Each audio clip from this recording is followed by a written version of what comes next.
Get ready to hear some timeless historical radio broadcasts. Thank you for visiting Golden Age Radio. Listen to the complete NBC and CBS D-Day broadcasts on rebel.com/C/GAR. Support our veterans by visiting veteransradioministry.com. Let's honor their sacrifice. Thank you. Allied troops continued their landings on the northern coast of France throughout yesterday. The third invasion communique from Supreme Allied Headquarters says satisfactory progress has been made thus far in the invasion of Hitler's Europe. The communique says that United States Rangers and British commandos took part in the landings, and the war bulletin adds that no further attempts have been made by enemy naval forces to interfere with our seaborne landings of men and material. Allied warships are pounding at those Nazi coastal batteries still in action. At twilight yesterday, for the fourth time during the day, Allied heavy bombers poured explosives on rail communications and bridges in the general battle area. The communique notes increased air opposition from the Germans and announces that 26 Nazi planes were shot down. 1 Allied bomber and 17 fighters are missing. 4 of a dozen German dive bombers which attacked Allied beach forces at one place were destroyed. Rail centers, bridges, military buildings, and communications were chewed up by explosives at Abancourt, Serquet, Amiens, and Vire. These raids were carried out by Allied medium and light bombers. Fighters and fighter bombers flew in low to attack German troops and motor truck columns. The third invasion communique declares that from dawn to dusk, a vast Allied fighter force maintained vigil over our shipping and over the assault area. The struggle for the liberation of Europe is well into its second day. The ticklish operations of the initial landings have been completed with success beyond the expectations of the Allied military and naval leaders. The American and British troops of the Allied Expeditionary Force are said to have occupied a 50-mile stretch of the French coast along the Cherbourg Peninsula. Radio correspondent Herbert Clark has broadcast that the Allied forces have driven as much as 12 miles inland at some points. Clark said the American forces are moving inland rapidly to make contact with airborne troops landed during the early hours of the invasion. Powerful formations of Allied warplanes streamed out across the English Channel shortly after 8 a.m. London time today. The early morning flight of fighters and bombers from British bases toward the continent has been a familiar sight along the English coast for many months. But this morning, the departure of the planes had a new meaning. They were going out today to give support to the thousands of American and British troops engaged in the first battle that has been fought on French soil since the fateful days of June 1940. The Berlin radio has been heard broadcasting propaganda agency dispatches in which the Germans claim that a counterattack has been launched against the Allied forces. There is no confirmation from Allied quarters of the Nazi claim that large-scale enemy countermeasures have been organized. Another unconfirmed enemy claim is that 2 British battalions of airborne troops have been almost wiped out at the famous French seaside resort of Deauville. A great force of Royal Air Force bombers, estimated at more than 1,000 planes, attacked enemy military objectives in a series of night raids. Ludwigshafen, Germany, also was bombed. A spokesman for a Canadian air unit said the strength of the night bombing force set a new record for the number of planes in operation. He said that the number of planes exceeded even the force that covered the landing operations on Invasion Day. One wave of Canadian planes struck at coastal objectives, while another formation went inland to blast at targets in German-occupied territory. The landing of another force of Allied airborne troops has been announced today by the London radio. The broadcast says the new airborne landing was made south of Cherbourg. The London broadcast also said that Allied tanks are moving up toward the railroad and highway center of Caen, some 9 miles southwest of Le Havre. Allied troops, understood to be airborne formations, are said to be engaged in heavy fighting in that area. British and American naval forces continue to move reinforcements, equipment, and supplies through uncertain weather to the Allied beachheads on the French coast. The sun broke through the clouds over the channel shortly before 9 a.m. this morning, but later the skies became overcast again. The temperature rose during the morning hours from 47 to above 50 degrees. On the other Allied front in Europe, Fifth Army troops in Italy have pushed 10 miles above Rome in pursuit of retreating Nazi forces. An Allied communique says that only light resistance is being encountered from German rearguard units. And here's a bulletin which has just come in from Allied headquarters at Kandy in Ceylon. It says that the Japs have decided that they've had enough in the Kohima area of India and are withdrawing all their troops from that region. That's the news up to the moment. More invasion news later. From the NBC newsroom in New York, this is the National Broadcasting Company.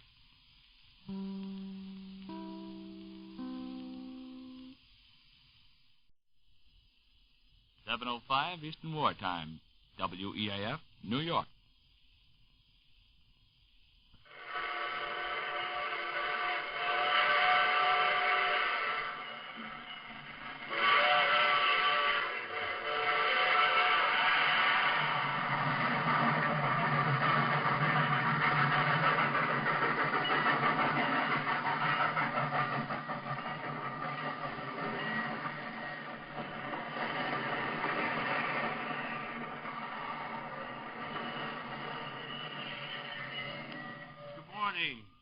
Good morning, gang. How are you? Yes, many things have happened ever since we met the other morning. Hello, folks. This is WEAF. It's morning in Manhattan. Yes, everything else is transcribed and recorded. And the time right now is just 5 minutes and 45 seconds past 7 o'clock, that's Eastern Wartime. And you know, folks, we're going to try to keep our visit with you on Morning in Manhattan in the spirit and tempo of you and your home. For few are the homes that are untouched by the great drama of D-Day. None of us are free from the anxiety of this moment. Yet we all must carry on. We must do our job, you in the home, in the factory, in the fields. For if ever they needed us, it is now. And we must not fail them by wearing a long face and wringing our hands and pointing fingers. We must aid them by keeping up production, by buying bonds, by prayers.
And the time right now is 7 minutes and 45 seconds past 7 o'clock, Eastern Wartime. The temperature this afternoon expected to go up to about 78. Right now it is 62, they tell me. Is that right, O'Brien? That's correct, Uncle Henry. What's that, Paul? No, 71. 10. What are you waving for? Oh, no, it's just one of those things. All right, while they're talking to me, folks, here's a little transcription from a very fine organization. Just 59 seconds. Here is part of an actual letter received by the makers of Wrigley's Spearmint, Doublemint, and Juicy Fruit chewing gum. The flying officers here, somewhere in England, find it practically impossible to obtain good American chewing gum. They've asked me to write to you on our behalf. We know how scarce gum is, but we can guarantee to chew it over Berlin for you. Money means little here in combat, but chewing gum is really appreciated. If you could send us a carton of 20 packs twice a month, we'd know the folks back home haven't forgotten it. If that's too much, anything you could spare would help. That should explain why all Wrigley's Spearmint, Doublemint, and Juicy Fruit is now being shipped overseas to our armed forces. Our supply of good available raw materials is limited. We can only make enough quality chewing gum to help out the men doing the actual fighting. When we can again bring back these fine brands in sufficient quantity for all, they will be back on the counter of your friendly local... Recognize that melody? No, it's 10 minutes down, 45 seconds. We're on the 45-second business this morning. I'm going to wait until the clock gets away exactly 11 minutes past 7 o'clock, and the young man, the engineer's sound, will ring a bell. That'll indicate that you may set your watches on the snozzle at 11 minutes past 7 o'clock. 11 minutes? That was a delicate bell. Thank you, Mr. Lane. That was very lovely. Oh, goodness me. I gave the temperature, didn't I? 65, that was it. And new, this afternoon go up to about 78. Have I played you a nice transcription telling you all about that grand magazine we have in America founded by one of the signers of the Declaration of Independence? I haven't. I'm neglecting you. Keep posted. Read the new Saturday Evening Post. Just a few weeks ago, one of America's most popular writers, Frederick Faust, was killed in action on the Italian front. And this week's Post brings you the first installment of his last and perhaps his greatest work, a strangely thrilling war story titled After April. Listen. There she was, in that room in Paris, the woman who looked exactly like my wife whom I thought the Nazis had killed when they bombed my native Rotterdam. As someone introduced me to her by another name, she looked at me as if she had never seen me in her life before and said, "How do you do, Monsieur Gerard?" Was this woman the wife Peter Gerard had loved? And if so, why did she pretend never to have seen him before? What about the lovely young English girl who lost her heart to Peter after he saved her brother's life? Start this weird, spine-tingling romance of war and the RAF. Frederick Faust's After April, with the first deeply intriguing installment in the new Saturday Evening Post. As martial oath in triumph floats and liberty extends its mighty hand, a flag appears with thunderous cheers, the banner of the Western land. The emblem of the brave and true, its foes to protect no tyrant through the red and white and starry blue is freedom, shield, and hope of the nations. They deem their flags of best and cheer them with fervent elation.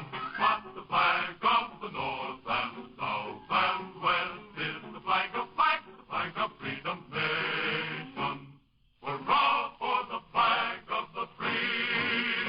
May it wave as our standard forever, the gem of the land and the sea, the banner of the right.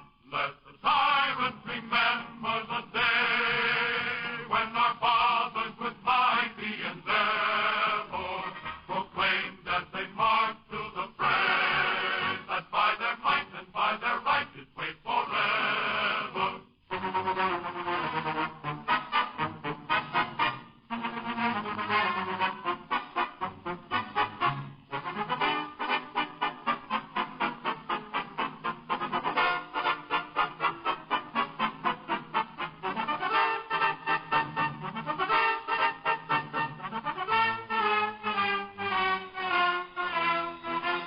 All hail to the flag of the free.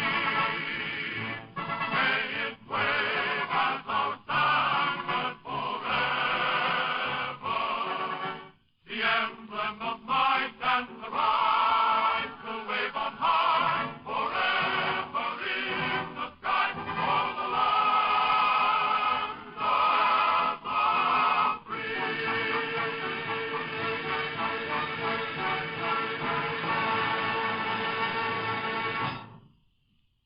They always do a swell job, don't they? That was wearing. The Stars and Stripes Forever. John Philip Sousa's greatest march.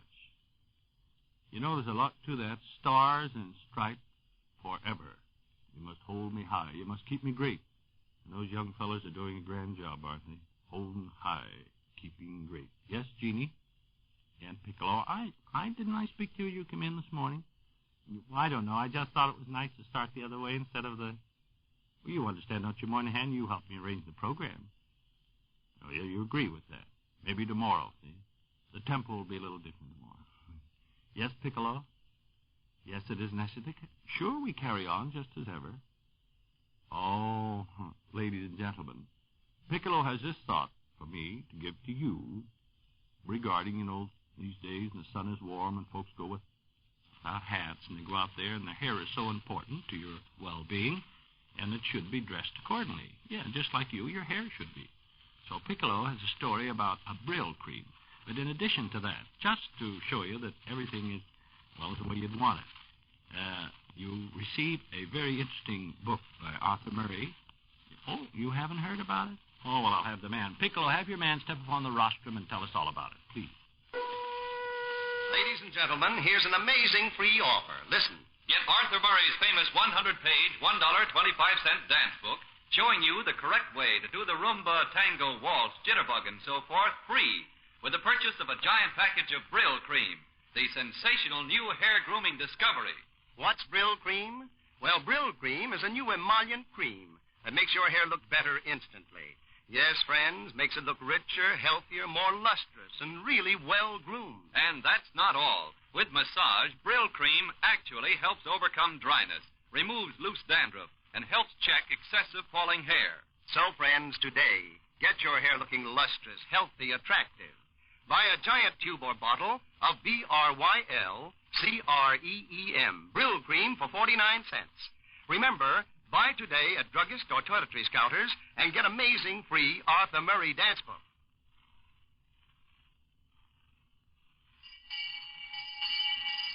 Uh-oh, there it is, 17 after, in time for the All-American Quiz with Uncle Henry himself. Hiya, pupils! Morning, Professor. Hiya, Barnesy. Why, good morning. Hey, Barnesy. Yes, you look serious. Well, I am a little serious. Would you just call the roll? And I want to speak to the class this morning. Are you serious in that? Yeah, just eliminate that usual patter of yours. All right. O'Brien? Here. Lane. Yeah. Payne. Here. Knight. King. Here. Barnes. Here. Yeah, thank you. You know, class, just have your attention a moment. For the past year, we've conducted the All-American Quiz with the thought that many of the questions would bring back, refresh our minds with the drama written on the pages of American history by the men who gave us America with all its freedom. It didn't just happen, you know. Oh, no, all this freedom. They fought and they bled and died. These men on our history pages. That is why we must never, never, never forget them. Oh, of course, there's some who say, why bring up past history? Well, one day it was current news, like the American boys taking part in this D-Day. Do we ever want those who are yet unborn to say when someone years hence, like us right now, should ask a question on history, say, of D-Day 1944, the day of liberation for thousands who were held on the tyrannical heel of the Hun, to say, well, why bring up past history? Why bring it up? The cost is too great and heartbreaks. Too many worlds have been shattered. Too many plans have been dashed to smithereens for anyone ever to forget the sacrifice they're making this day. So sing loud their praises, and when complete victory is ours, don't stop singing their praises, for it's only in constant vigilance that peace will reign over this glorious land of the free America. Vigilance.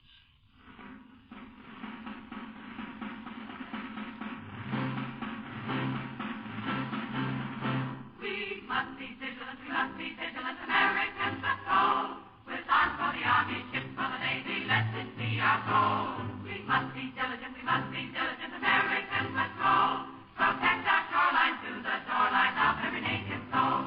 We need this solidarity, or else we fight to fall. It means the popularity of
Yes, we must be vigilant. It's 22 minutes past 7 o'clock. There goes the telephone. That's a reminder of me to remind you regarding that great instrument, the telephone. And here's a little quiz on that. See if you can score 100. You ready? What would be the first thing you would do if you were in the Army 1,000 miles from home and knew that you'd be sent overseas any day? Well, the answer's pretty obvious. You would try to make a long-distance call. Call home as soon as possible. And there are thousands of servicemen who, for the same reason, would like to do the same thing. They want to talk to the folks back home. Usually the only chance they have to put through their calls is during the evening when they're off duty. Many of them have only one last chance to tell the folks goodbye. So naturally, long-distance wires they're pretty well crowded in the evenings, as you know. And that's why your telephone company asked you to save 7 to 10 p.m. for the servicemen. Your cooperation has already speeded many a soldier, sailor, and Marines call through. Just remember, save 7 to 10 for the servicemen and the servicewomen, too.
Yes, America the Beautiful. The time right now, folks, is just 27 minutes past 7 o'clock. That's Eastern War time. You know, these are days, they are trying days. These are days of prayer, meditation. At the same time, there are days when you must relax. You must break the tension. But how? To read sometimes is a chore. Well, may I tell you of a motion picture that's playing New York right now? Well, MGM produced it, It's called The White Cliffs of Dover. It's from the poem, by Alice Miller's beautiful poem, The White Cliffs. Well, The White Cliffs of Dover is directed by Clarence Brown, starring Irene Dunn with Alan Marshall, Rodney McDowell, and Frank Morgan, and Van Johnson, a grand supporting cast. It tells the story of an American girl who goes to England and there meets the man with whom she falls in love. Here is the picture, folks. It's full of romance and tender, heart-filling warmth. You'll love each grand moment of it. You won't want to miss this story of a love so real that will last in your memory for many, many months to come. So we suggest, for a slight respite these days, now, to see Irene Dunn in The White Cliffs of Dover, now playing at Radio City Music Hall. It really is delightful. Well, you just have time now for our toast, lads and lassies. We usually have our toast around 1:15. Now, our toast this morning was written by Ethel Roaming Fuller. You've heard it before, but somehow it's the one toast that fits in this day. Yesterday as I walked up Fifth Avenue, with the most of its stores closed in observance of D-Day, and walking from 48th Street to 55th, shoving, just 7 short blocks, 4 of New York City's most famous churches stand. At 48th, St. Nicholas, St. Patrick's at 50th, St. Thomas at 53rd, and Fifth Avenue Presbyterian Church at 55th. All were crowded with folks praying. And here's our prayer for this day. Does God hear prayer? You'll hear many skeptics ask. Well, if radio slim fingers can pluck a melody from night and toss it over a continent or sea, if the petal white notes of a violin are blown across the mountains or the city's din, if songs like crimson roses are culled from thin blue air, why should mortals wonder if God hears prayer?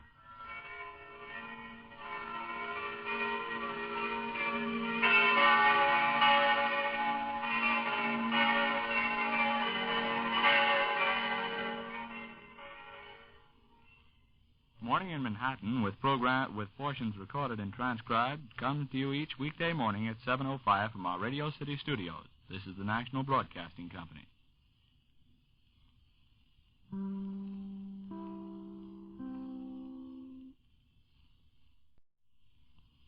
(7:30 a.m.) GRUEN, Gruen Precision Watch Time. See the Gruen Curvex, WEAF, New York.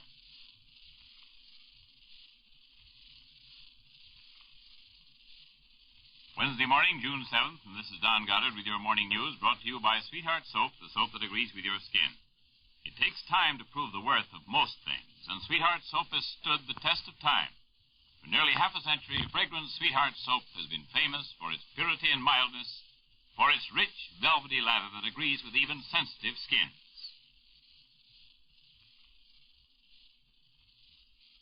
The Battle of the Western Front has gone into its second day and its second stage now, settling down to the long, hard pull which lies ahead. The latest news bulletins tell of heavy reinforcements brought in by a train of gliders 50 miles long to bolster the Allied troops in the Cherbourg area of the peninsula. A 50-mile train of airships bearing fighting men, another of those fabulous armadas which have crossed the Channel by sea and air in the last 36 hours. A late German news dispatch, broadcast by DNB, the German news agency, said that, quote, Allied troops have made contact now with German tactical reserves. This was the first communique issued from the headquarters of Field Marshal von Rundstedt, the German commander in western France. It's also the first news dispatch direct from the field to come to us from German sources. And here's another, on the battle in Normandy. The DNB says the German High Command, which waited during the first day to see how the enemy plan would materialize, has now given its orders. Well, that's the Nazi way of putting it. New large groups of planes roared out over the Dover Strait to lend weight of their authority to the Battle of the Western Front early this morning, and a communique from the headquarters of the Supreme Allied Command says that the French campaign is progressing satisfactorily. The Germans say that they've launched fierce counterattack against Allied invasion troops east of Cherbourg. The Allied communique reveals that the Allies are now complete masters of the short sea route as well as the air route over the Channel.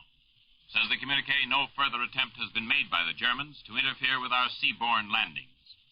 Those coastal batteries still in action are being bombarded by Allied warships. The communique adds that at twilight yesterday, and for the fourth time during that day, Allied heavy bombers attacked rail communications and bridges in the general battle area against increased air opposition by the Germans. This increased air opposition cost the Germans dearly, however. 26 of their fighter planes were shot out of the air. The Allies lost 1 bombing plane, 17 fighters. In one instance, the German aircraft tried to strafe Allied forces on the beach, but Allied air superiority prevented them from carrying out their purpose. 12 German planes flew over the beachhead, and 4 of them were knocked down before they could turn their guns on the ground troops. The other 8 Nazi planes gave it up as a bad job. Allied airmen, meanwhile, were ranging over German troops in their motor transport, as well as installations. Rail centers, bridges, military buildings, communications were attacked at Abancourt, at Cerquet, at Amiens, and fighters and fighter bombers flew low to attack enemy units and motor truck columns behind the lines, all up and down. From dawn to dusk, a vast Allied fighter force maintained vigil over our shipping and over the assault area, the communique says. And it's disclosed that the British dispatched more than 1,000 heavy bombers over the continental beachheads during the night, pouring a slipstream of explosives down on the Germans moving up to the front. In all, our planes flew the staggering number of 13,000 sorties over the new Western Front.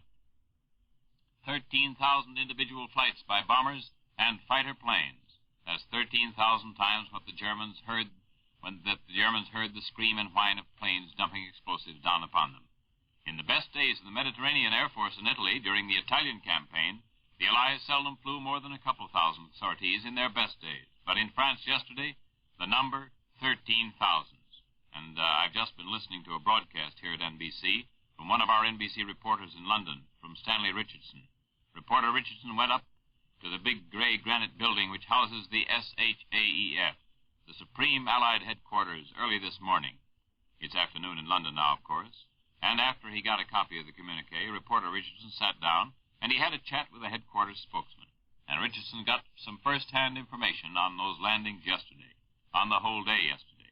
The kind of meaty information which is sometimes lacking from the dry bones of the official communiques. And here's the substance of what the headquarters spokesman had to say. And he knew, of course, that he was talking for publication, radio publication. He said that the naval phase of that battle is far from over. The Germans are expected to rush packs of submarines into the channel to prevent the free shuttling back and forth of our naval units and transports. However, he also disclosed that our Navy is still master of the channel, and that the Navy has suffered no other casualties than those announced by President Roosevelt last night. That is, 2 destroyers and a tank landing ship.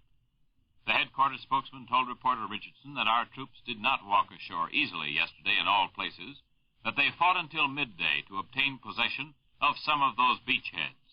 And he added that even though our bombardment knocked out some of the German coastal guns, the Nazis may be able to repair them quickly, or some of them. And this morning our bombardment is concentrated down the Somme Valley, east of Cherbourg, that is, our aerial bombardment. The German radio and the German news agencies are pouring out a vast amount of material this morning, and some of it may be true, and some of it may not be true. Allowing for exaggerations, one gets the same impression from the German report that the headquarters spokesman created, that this was no pushover, and that the Germans fought hard and will fight hard again.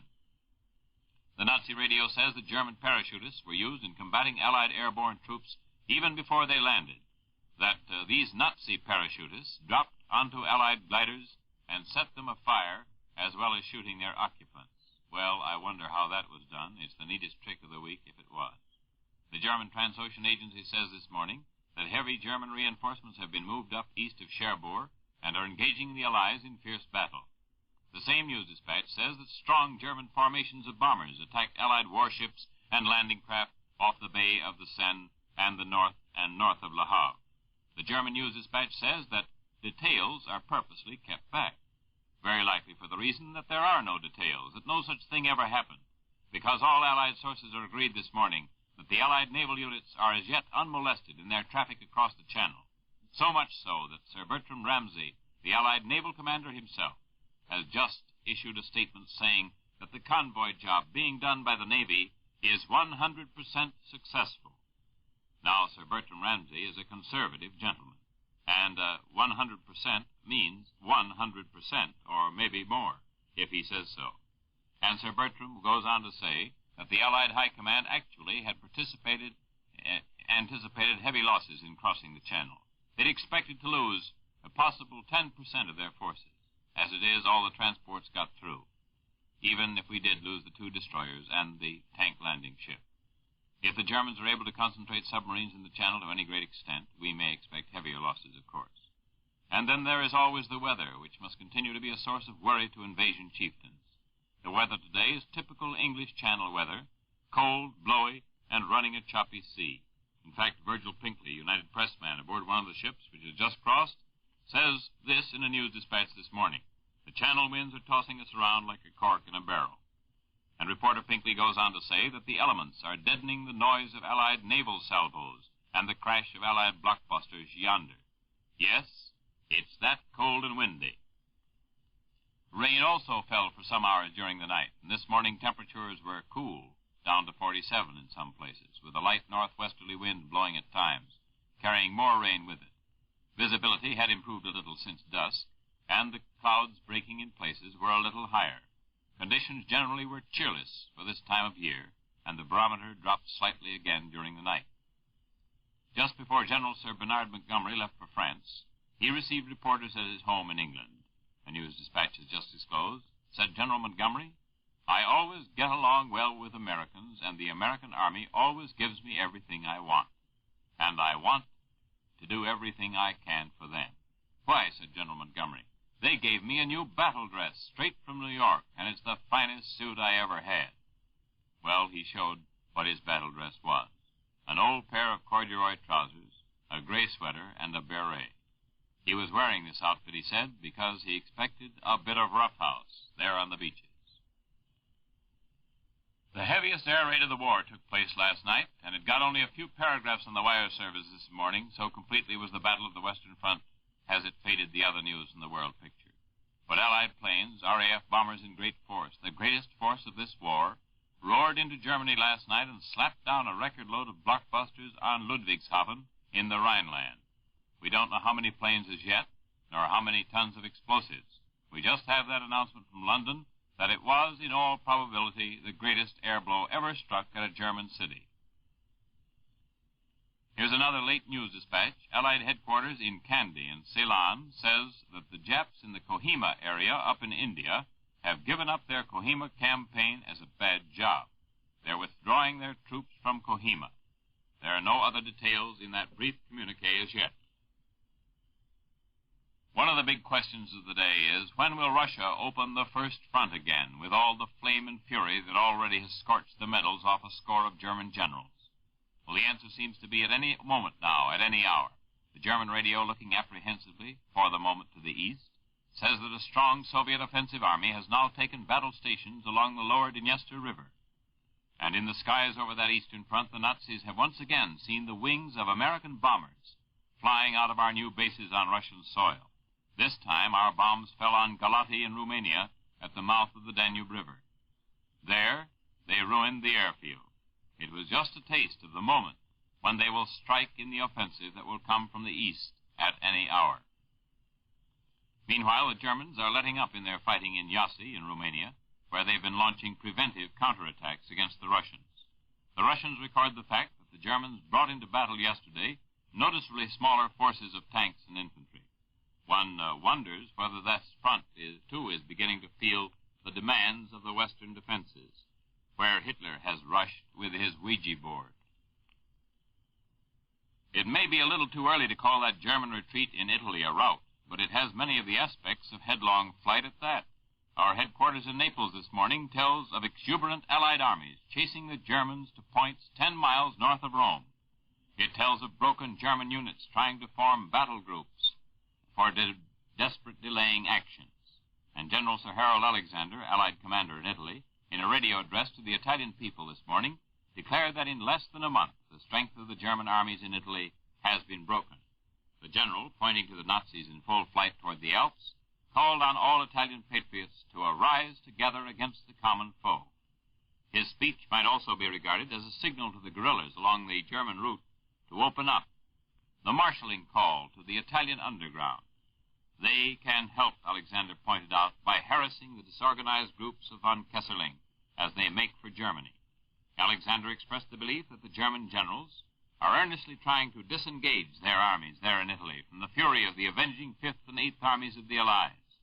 The Nazis are fighting with more sharpness in the mountains of eastern Italy against the British of the 8th than they are on the western side against the 5th.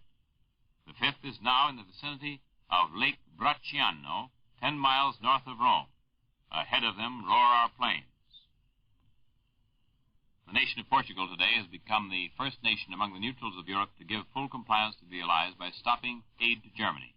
Portugal has shut off all her shipments of wolfram, the ore that is used to harden steel. Portugal is the largest supplier of the ore, and her embargo alone will be a vital blow at Germany's war machine. In the words of our own Secretary of State, it should prove an important factor in shortening this war. Spain and Turkey already had curtailed the shipment of war-vital metals to Hitler. I have no way of knowing whether this story is true, but considering the central figure in it and his characteristics, it is easy to believe. Besides, it's vouched for by a reliable newsman from Australia. The story says that this man wanted to go along on the invasion, to ride in an invasion craft and set his foot down on the shore of France with the first wave. Now, this man is a civilian, and it took some fast talking by some big men to dissuade him. They pointed out in anxious argument that his presence in a landing barge with the uniformed men would make them all feel responsible for him, that they would have to take extra precautions, that he might impede their movements. Their arguments won. The man decided to stay at home and get his news through the usual channels. The man who wanted to go was Winston Churchill.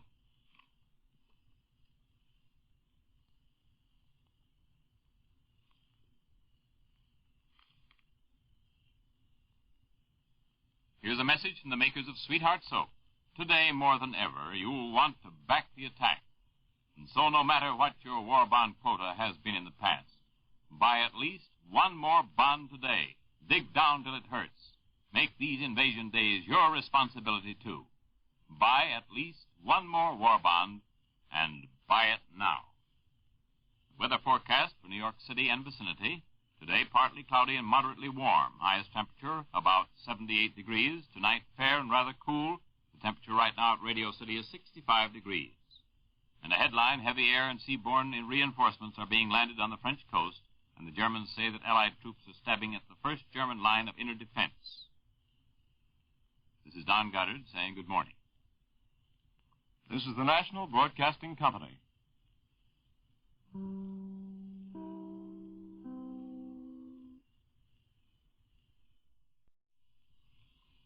WEAF, New York, brings you the news at scheduled periods.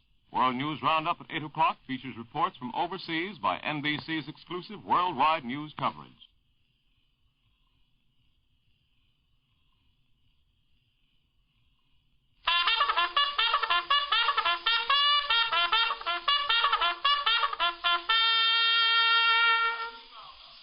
Reveille Roundup, brought to you by Grove Laboratories, serving the health of the nation for over 50 years.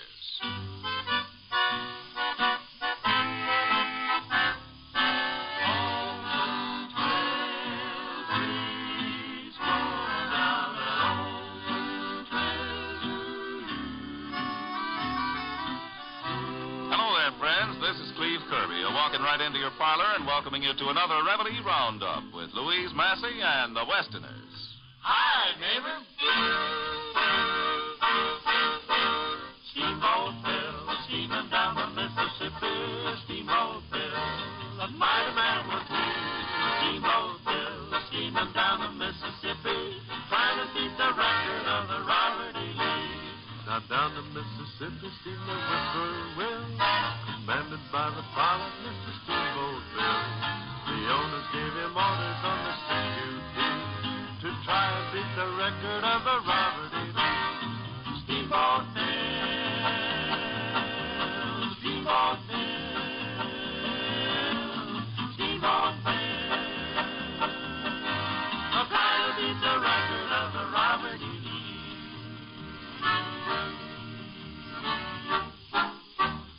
Grove's B-complex vitamins for quality. Grove is proud to have supplied large quantities of special formula vitamins to our armed forces. Thousands of B-complex users always ask their druggist for Grove's B-complex vitamins. Large size, over a month's supply, only $1. Unit for unit, you can't buy better quality B-complex vitamins than Grove's. Groves. Grove's. Kurt Massey playing Wildcat. No, that Wildcat was sure scratching there today, Curtis. I thought for a minute you'd saw that fiddle right in half. Nice thing if I had. Oh, take a nice bow for yourself. And hi there, Betty Bennett. Well, hello, Cleve. How are you today? Fine, Betty. Where'd you get all those flowers you got in your hair? Oh, do you like them? No, I didn't say that. Don't go putting any words in my mouth. I was just making conversation. Oh, Alan likes Don't them. take it too hard, Betty. I still want to hear you sing. Well, that's a little better. Today I'm going to sing Silver Wings in the Moonlight. And that's good.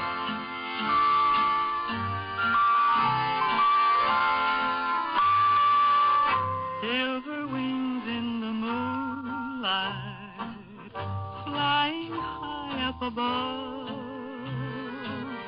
while I'm patiently waiting. Please take care of my love. Silver wings in the moonlight, silver bird in the sky. Many times has he told me he loves both you and I. So I must share him with you. What can I do? It just has to be. I'll never keep him from you. Honest, if you won't keep him from me. If you love him like I do, take him safely and then silver wings in the moonlight, bring him homeward again.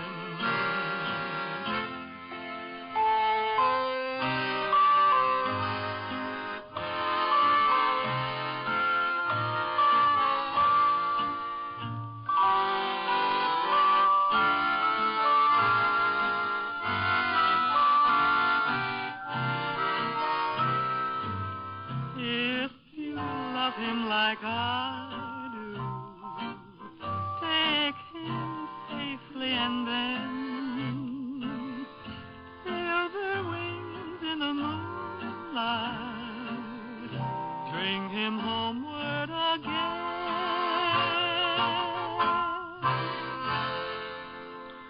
Thank you, Betty. That was really swell. Thank you, Cleve. You know, nothing takes the place of quality, especially when you're buying vitamins. That's why thousands of B-complex vitamin users always ask their druggist for Grove's. Grove's B-complex vitamins. This famous name has been known in the pharmaceutical field for over 50 years. Cold sufferers everywhere know Grove Laboratories as makers of famous Grove's cold tablets. Unit for unit, you can't buy better quality vitamins than Grove's. The vitamins taken all year round by many Major League Baseball teams. Men in the top flight. The championship class. And, too, Grove is proud to have supplied large quantities of special formula vitamins to the armed forces of the United States. Grove's B-complex vitamins cost only $1 for the large size, only $3 for the big family size. Get Grove's, Groves, Grove's B-complex vitamins today. Mamma se tepa, pierde nada, donde la vida se llevó. Allá me espera, mi chapaquera, única dueña de mi amor. San Benito, mi chaparrita, que cuando va de Florarizo, todos lo llaman la virgencita de la poquita de correr. Ay, ay, ay, ay, ay, ay, señorita mía. Ay, ay, ay, ay, ay, ay, oh caballero mío. Ay, ay, ay, ay, ay, oh señorita mío. Ay, ay, ay, ay, ay, oh caballero mío. Aquel ranchero, caballero, he'll always find someone to pay. sweet Pepita, her other loves will soon forget. If he's insistent, and she's not distant, the senorita will confess. Her caballero, her garantero, need only ask, and she'll sing it. Espinito, Espinito, Espinito, senorita, Espinito, senorita, Espinito,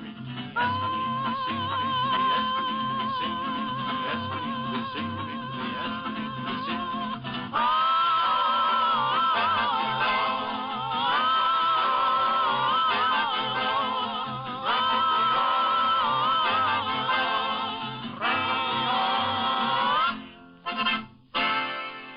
Asaltinatus. Is that right? My Spanish has got a broken back today.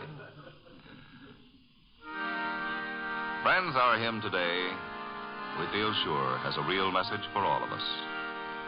God will take care of you.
Fight the usual symptoms of a cold immediately.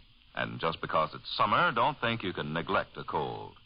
At this time of the year, they demand as much attention as in winter. Get Grove's cold tablets, for half a century known to millions as bromoquinine cold tablets. Grove's cold tablets work with prompt, decisive action. They contain 8 active ingredients, a multiple medicine. They work on all these symptoms of a cold at the same time. Listen. Relieve headache, ease body aches, alleviate muscular pains, reduce fever, relieve nasal stuffiness. When you're suffering the usual miseries of a summer cold, take Grove's cold tablets. Caution, use only as directed and rest. Avoid drafts. Grove's cold tablets cost a few cents more than the cheaper cold tablets, but remember this time-proven medication costs only about 2 cents a dose. Ask your druggist specifically for Groves, Grove's cold tablets. For 50 years, known to millions as famous bromoquinine cold tablets. Look for the Grove signature on the box.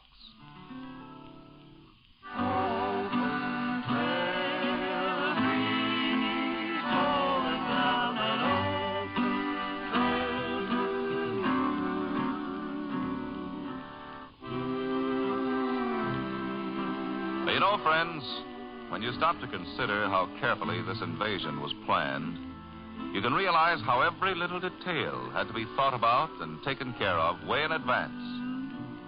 And our merchant marine has played a big part in having all the supplies ready for our invading men. Every time a soldier is transported across the sea, tons of arms and equipment must be freighted across, too. And that's where the merchant marine comes in. Now, you men between the ages of 16 to 17 and a half and 25 to 35 and a half years of age are needed for training in the merchant marine right now. You'll be serving on the best ships in the service, and you all know how much the success of the United States and their allies depends on getting all equipment across to the right place at the right time. So apply at your local U.S. Maritime Service office or write directly to U.S. Maritime Service, Washington 25, D.C. Well, it's time for us to be on our way, friends, but we'll all be back again, you know when. Reveille Roundup with Louise Massey and the Westerners is sent to you 3 times each week by Grove Laboratories. This is Cleve Kirby inviting you to tune in again.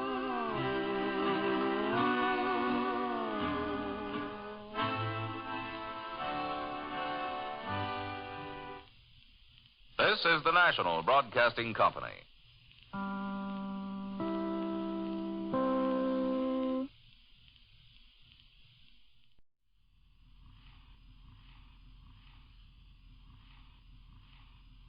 Good morning. This is your morning news roundup. This program is presented by 20th Century Fox. This morning, in order that we may have the fullest reports from the invasion front, from other battle fronts in the nation's capital, 20th Century Fox relinquishes its usual commercial announcement. We take you now to the NBC newsroom and Elmer Peterson. We are making satisfactory progress in our invasion of the northern French coast. That's the latest official report from General Eisenhower's headquarters. We still haven't had any official details on the actual fighting areas, but here is a general picture as provided by frontline dispatches. The battle proceeds after our initial landings were successfully completed at several points along that 100-mile strip of Normandy coast in France. Our troops, who are being constantly reinforced, are fighting their way inland, up to 12 miles at some points. They are fighting in the streets of that old Gothic port city of Caen. The Germans admit that Le Havre, France's second seaport, is threatened by Allied troops attacking south of it, on the lower side of the Seine estuary. Some reports say that Allied troops in the Caen area have severed the Paris-Cherbourg Railway. Allied tanks are said to be moving up to the Caen area. The third invasion communique, issued early this morning, said that Allied forces continued to land on the northern French coast. And the 8th Air Force in Britain has announced that a 50-mile-long train of gliders, towed by transports, have reinforced our troops on the Cherbourg Peninsula, a fantastic array of airborne power. The communique adds that enemy naval forces have made no further attempt at interference with our seaborne landings, that enemy coastal batteries still in operation are being bombarded by Allied warships, that Allied heavy bombers are attacking rail communications and bridges in the general battle area. There is increased air opposition, the communique adds. However, our fighter planes are patrolling every inch of our beachheads. 53 enemy planes have been destroyed. We have command of the skies. Important now are weather conditions in the English Channel. The latest report on this is that dawn broke over the Dover Strait with gray, cloudy skies. The sea on the British side of the strait was moderate, but it was blowing toward the French coast, where conditions would not be so smooth. However, we are continuing to land troops and equipment. The great parade of Allied ships has not halted. Our own Air Force yesterday flew no less than 13,000 sorties from dawn yesterday to dawn today. Last night, more than 1,000 heavy British bombers attacked German reinforcements moving up to the front lines.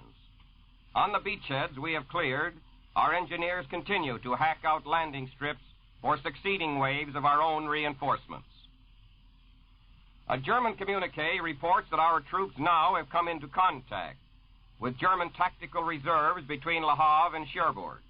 That's a very general statement, but it undoubtedly indicates that we are advancing at points considerably beyond the original beachheads. However, it does emphasize an important fact. we have successfully completed the first stage of the invasion, but only the first stage. The enemy has been waiting to determine the real direction of our attack, and he now will hit back.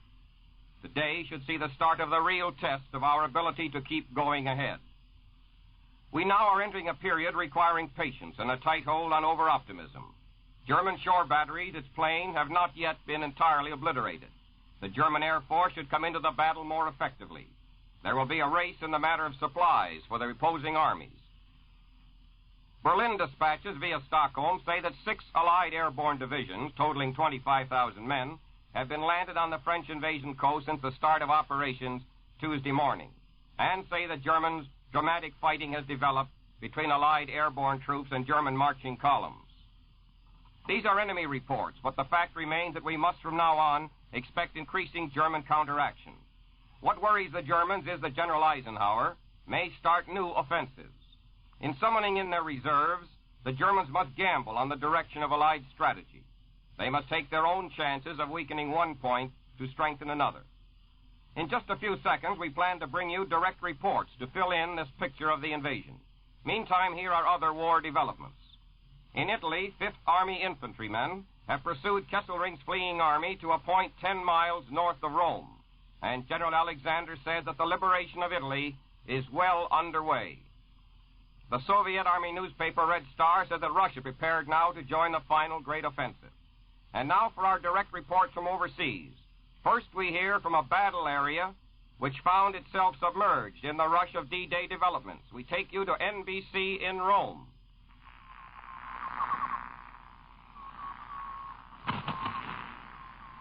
This is Ralph Howard speaking from Rome. The invasion of northern France continues to be the big news here in excited Rome. We've received little news of the progress of the expeditionary force, but just the meager knowledge that the invasion is going according to plan is keeping this city in an uproar. Although the advance of the 5th and 8th Armies, which for weeks held the world's attention, is now relegated to minor importance, we are still fighting, and 5th Army forces have advanced 10 miles north of the city. The Nazis are striving desperately to delay our advance in some sectors and continue to form battle groups from various units. Opposition to our northward push is ferocious in some areas, while in others, small groups of Germans are timidly surrendering. As of yesterday, the 5th Army had taken 18,000 German prisoners. This figure apparently does not include the thousands of wounded Nazis left in hospitals in Rome. General Hume, commander of the Allied military government in the Rome area, held a press conference this morning and told us that the general situation in Rome is satisfactory. Electricity has been restored in most of the district. There is sufficient coal to provide gas.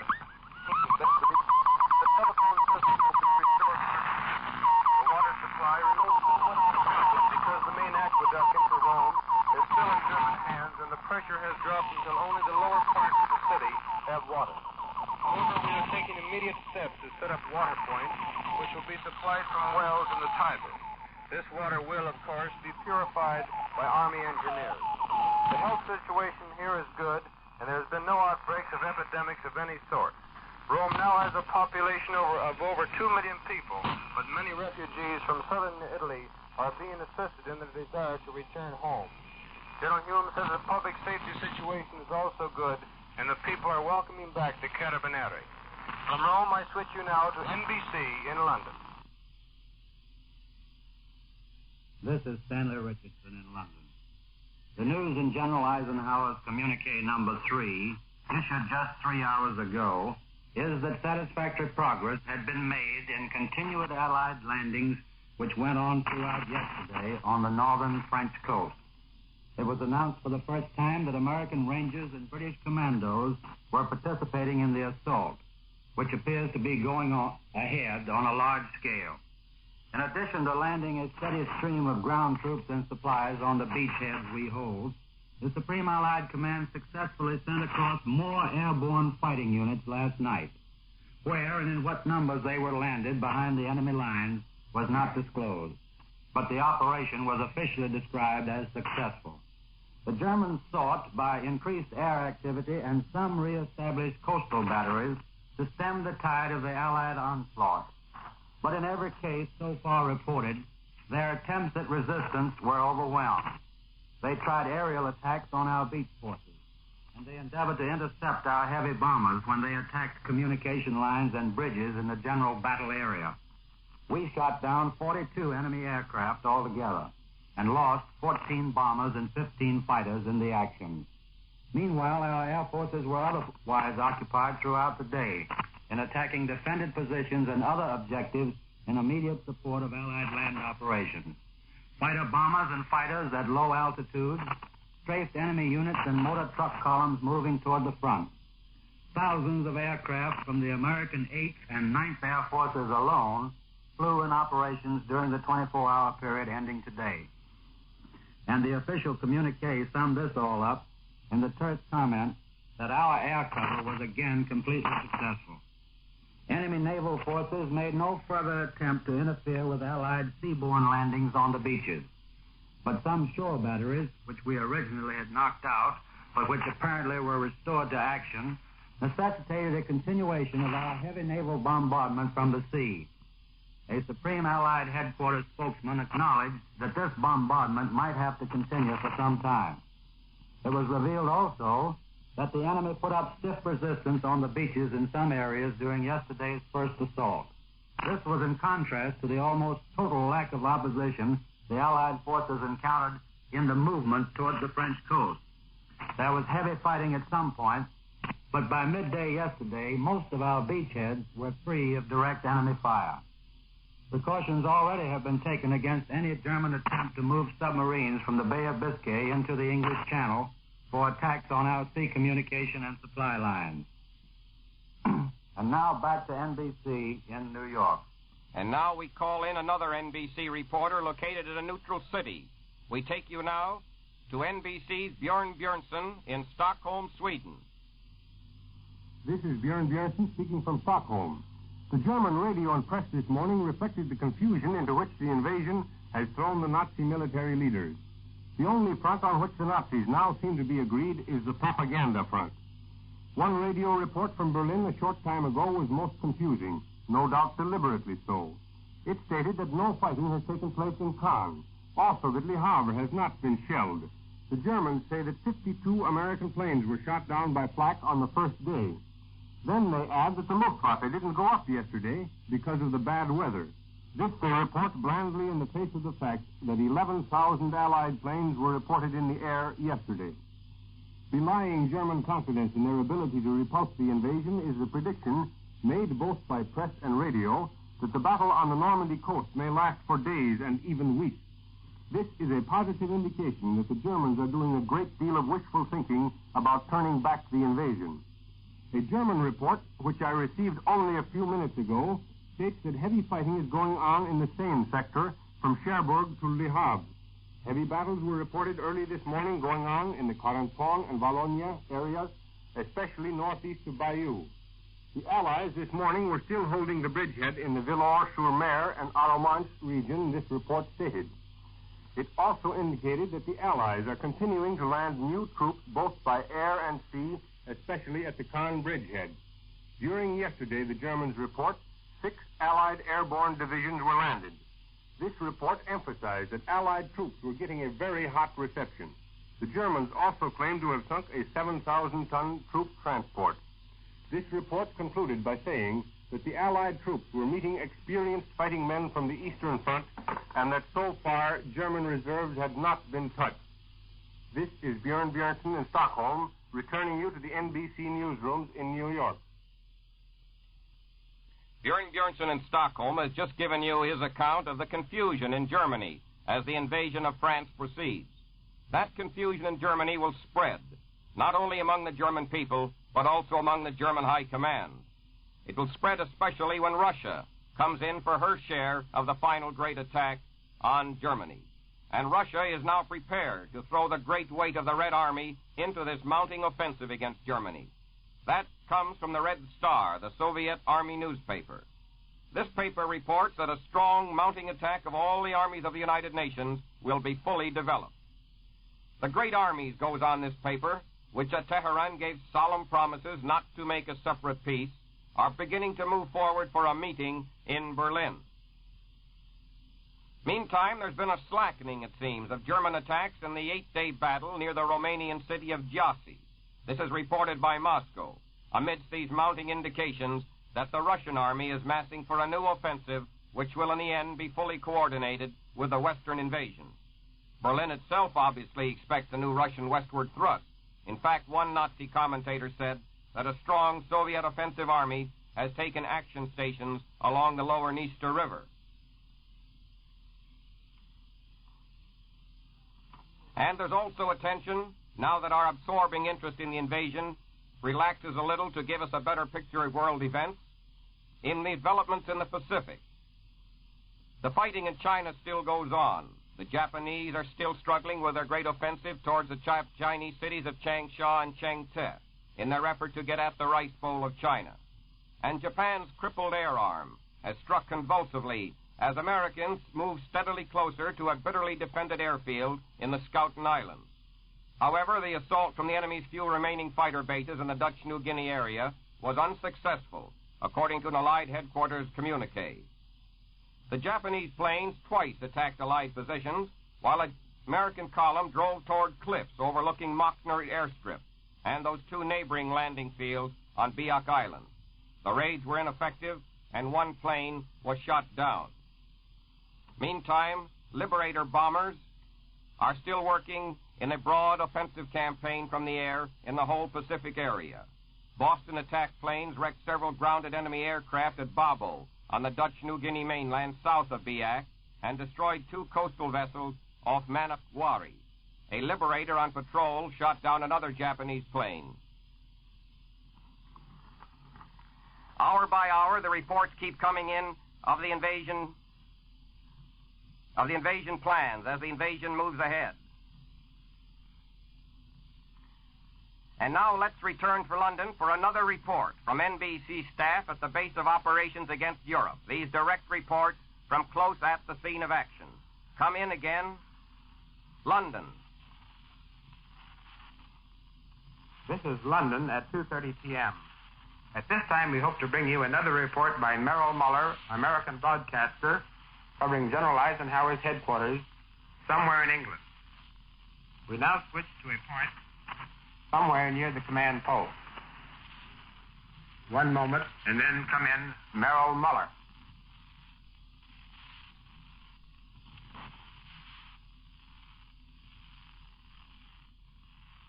This is Merrill Muller reporting from the Allied Advanced Command Post of the Invasion Forces. Down here, there's a small tent with a Tommy gunner always on guard. To it, in funnel fashion, come all the radio reports, courier dispatches, and carrier pigeons from the beachheads in France. It is the temporary war room of General Eisenhower's headquarters in the field. Even those of us attached to the command staff are not permitted inside the tent flap without a proper guide. On huge frames around the tent's interior are all the large-scale maps covering each of the beachheads made to date. Another map shows the disposition and movement, as reported, of enemy forces. Still another chart shows in considerable detail the powerful defenses our men broke through in consolidating the beaches. When the Supreme Commander wants the complete picture of hourly operations, he strolls quietly into this tent and studies each chart with great concentration. Those charts show the definitions of our beachheads, the regrouping of the enemy positions after the initial withdrawal of their forces from the beaches, and the developing areas of counterattack. Yesterday, as you know, was a day of surprises. We certainly won a major victory in getting our tremendous forces ashore so cheaply, although all beaches were not as easily won as original reports indicate. Throughout the day, having failed to stop our avalanche pouring across the sands and into their beach defenses, the Germans started organizing local counterattacks. All of these were beaten off. Otherwise, today's communique could not report continued landings all along the front. The defeat of one such counterattack was an outstanding British action, of which more later. But guard against undue optimism. Remember this: we have only met locally organized countermeasures. In the next few days, we face the major all-out effort to throw us back into the sea. That effort is now in motion, but I do not know whether it has been engaged by our initial forces and the fresh landing forces behind it. I know the ground thoroughly over which we are now fighting, The Germans have several tactical advantages against us. First, they have high ground to withdraw into and again observe all our ground efforts against them and organize counteraction. Secondly, the Germans have considerable low rambling country in which to build massed tank assaults and then throw them against the beachhead in front of the hill. Likewise, the weather is hindering both sides. Inclement conditions over the battle area have kept the German Luftwaffe operations to a minimum and have saved our forces from considerable air reconnaissance and repeated bombing. But our air operations, despite the tremendous number of operational missions flown, is still of limited scope and success. At the same time, the weather which hinders airplanes is making the channel rough again today, and the surf is such as to make further landings of the build-up troops difficult, even without stiffening enemy opposition. But the navies are doing their job well. The next few days are critical. We have a foothold in France now. We have tremendous forces poised to be thrown into attack. But we must move by sea, whereas the enemy has faster lines of communication over land. He sees a thorn festering in his side. He is deploying his tremendous ground forces to strike it.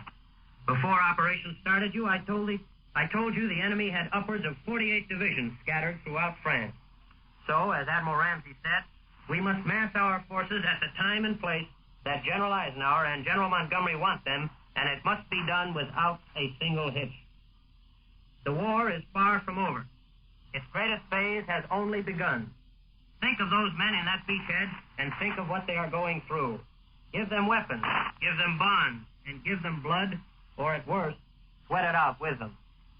While the political experts were condemning the lack of Anglo-American understanding and cooperation with General de Gaulle, a momentous conference took place here at the Advanced Command Post. On the eve of the invasion, General de Gaulle, head of the French Provisional Government, was the guest of the Supreme Commander, General Eisenhower. They conferred at great length on the military operations then about to unfold. General Eisenhower later told me that he and General de Gaulle understood each other so well that they saw eye to eye on the operation. The two military figures did not discuss political aspects to which these operations will lead. But the presence of certain other figures in the party indicates that politics came in for a thorough airing, and with the right people. Prime Minister Winston Churchill, alleged champion of the restrict de Gaulle policy, brought de Gaulle to this headquarters for these discussions. With them was Foreign Secretary Anthony Eden, the British representative to the Provisional Government, Alfred Duff Cooper. A most balanced judgment of affairs was indicated in the person of Field Marshal Jan Smuts, who also played a part here. The Allied Chief of Staff, General Biddle Smith, who recently at Allied headquarters spoke of cooperation with the Provisional Government, was at the meetings with French General Koenig, de Gaulle's observer attached to this staff. In a military sense, then, de Gaulle's Provisional Government and its authority is more than recognized. On a liberation operation within Europe such as this, the military and the political are almost hand in glove. Thus, as I reported to you last week, de facto recognition here is practically de jure recognition later, at least for the period until France is so organized to elect her own government. And that may take 2 years. Now back to the United States. This is London calling the United States. We will now have a broadcast of two film recordings made by George Wheeler, American reporter with the U.S. Navy operating in the invasion of Europe. General quarters, general quarters.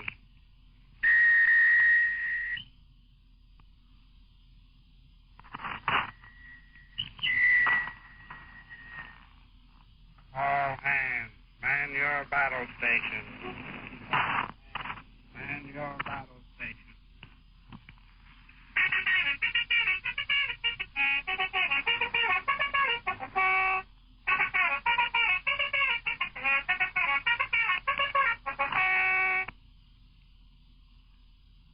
This is George Wheeler speaking from the heavy cruiser, United States ship Augusta.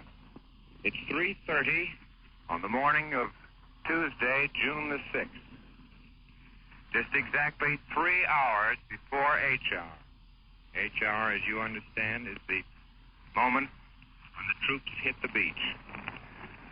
This is a curious moment in the lives of men. It's possible at a distance in time and in place to suppose many things, to over-dramatize this situation. You might, for example, think that there would be excessive gaiety among the men. There's not. Or you might, on the other hand, suppose that men would be sitting quietly, counting over their secret thoughts. There's not that either. There's a extreme usualness about the behavior of everybody here. I think probably it's because everybody here is well trained. There's nothing amateur about this ship.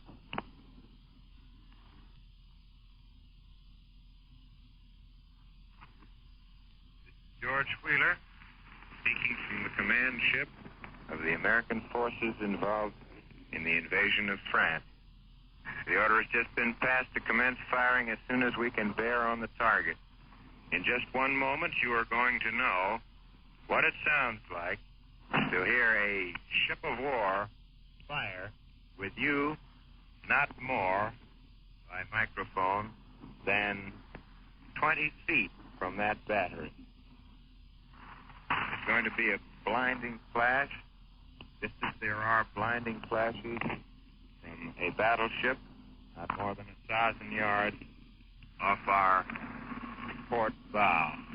That battleship has been blazing away for the past few moments, for the past, to be exact, 25 minutes.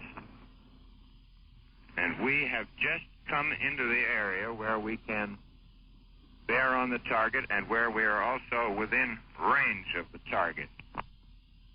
But in this operation, since there are a great many mines in this area, and since by this time, here we go,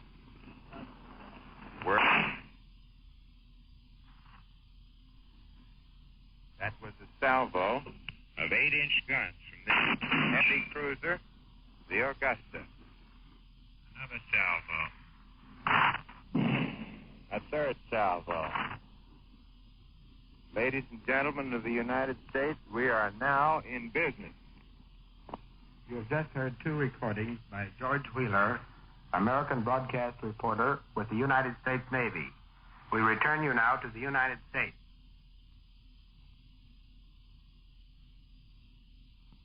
We take you now to the NBC newsroom in Washington. And this is Leif Eade in Washington. This morning, Washington's big worry, official Washington that is that American home folks can't take it. They saw crowds of people going about their usual business yesterday when the invasion news broke. And this morning they're wondering whether our people are set to take the heavy casualties and the setbacks which are bound to come. They think perhaps the people have been kidding themselves into a false optimism about the weapons and men Eisenhower's marshaled for the invasion job, and think now the beaches are won, it's a breeze from Normandy to Berlin. You caught that worry in the president's prayer when he said, "The enemy is strong. He may hurl back our forces. Success may not come with rushing speed." And he told us in his invasion news conference, even this first operation isn't over. You just don't land on the beaches and walk in. There has to be a lot of hard fighting. Our war leaders here know the decisive moment hasn't been reached yet, not even at the beachhead. There's still the counterattack to come when Montgomery's lines are stretched to their thinnest, and Rundstedt brings up more of his tough Nazi boys to meet the invaders. Incidentally, Secretary of War Simpson is telling Congress this morning when it comes to casualties, the infantry takes it the hardest. He points out in the Mediterranean fighting, infantry GIs were less than 20% of our troops, but they took 70% of the casualties. And the Secretary wants Congress to boost the pay of those infantrymen, the ones who hold the special distinctions the Army recently created. And up on Capitol Hill, both Republicans and Democrats agree the invasion will have profound effect on the November elections. Quick victory favors the Republicans. Tough fighting, with the possibility of a stalemate in France, would make people feel it's necessary to keep Mr. Roosevelt in the White House. And there's talk that if Germany collapses in 30 days, President Roosevelt would refuse to run for that fourth term. Otherwise, in Washington, a Senate House Conference Committee is trying for a quick compromise on the bill to extend the time for court-martialing our Pearl Harbor commanders for dereliction of duty. The Senate voted a year, the House only 3 months. And if you look closely, you can see a sharp political angle. And this is Lee Feed in Washington, and that's the news from here.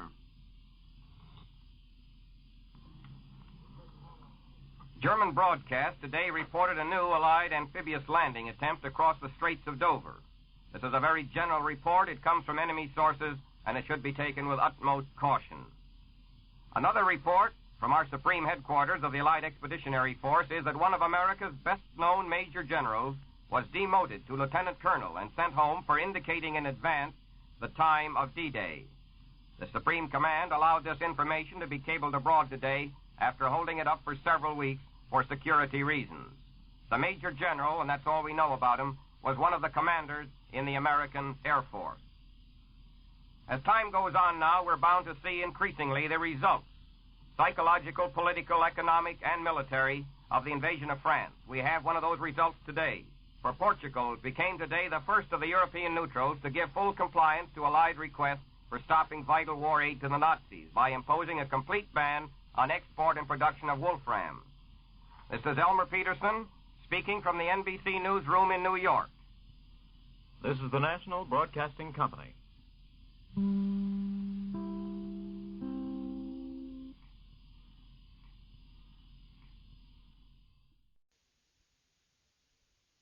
CBS World News continues to bring you the latest news together with analyses of the newest developments. First, we will hear John Daly, then Quentin Reynolds, Don Pryor from Washington, and Columbia's military expert, Major George Fielding Elliott. Now, John Daly. Invasion Communique Number 2, released at Supreme Allied Headquarters in England tonight, reports that Allied forces have succeeded in their initial landings in France, and fighting continues. Naval casualties were very light, the communique added, and Allied planes continued the air bombardment in very great strength throughout the day. The text of the communique paints a detailed picture of the early hours of the invasion. It says that shortly before midnight last night, Allied night bombers opened the assault.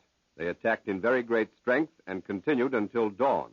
Between 6:30 and 7:30 a.m. this morning, two naval task forces, one commanded by a British Admiral, Philip Vian, and the other by American Admiral Alan G. Kirk, launched their assault forces at enemy beaches. Of course, these times are the London times, 6 hours ahead of ours. The naval forces, which had previously assembled under the overall command of Admiral Sir Bertram Ramsay, made their departure in fresh weather and were joined during the night by bombarding forces which had previously left northern waters. The channels had to be swept through large enemy minefields.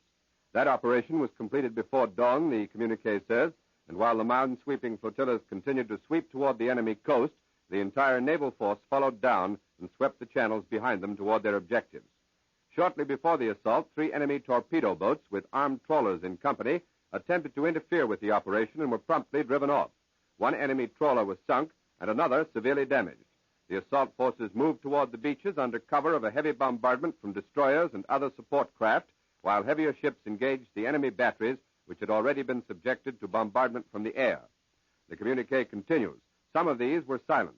The Allied landings were effected under cover of air and naval bombardments, and the airborne landings involving troop-carrying aircraft and gliders carrying large forces of troops were also made successfully at a number of points. Continuous fighter cover was maintained over the beaches and for some distance inland, and over naval operations in the Channel. Our night fighters played an equally important part in protecting shipping and the troop carrier forces in intruder operations. Allied reconnaissance aircraft continued to maintain watch by day and night over shipping and over the ground forces. Our aircraft met with little enemy fighter opposition or anti-aircraft gunfire. The naval casualties, it concludes, are regarded as being very light, especially when the magnitude of the operation is taken into account.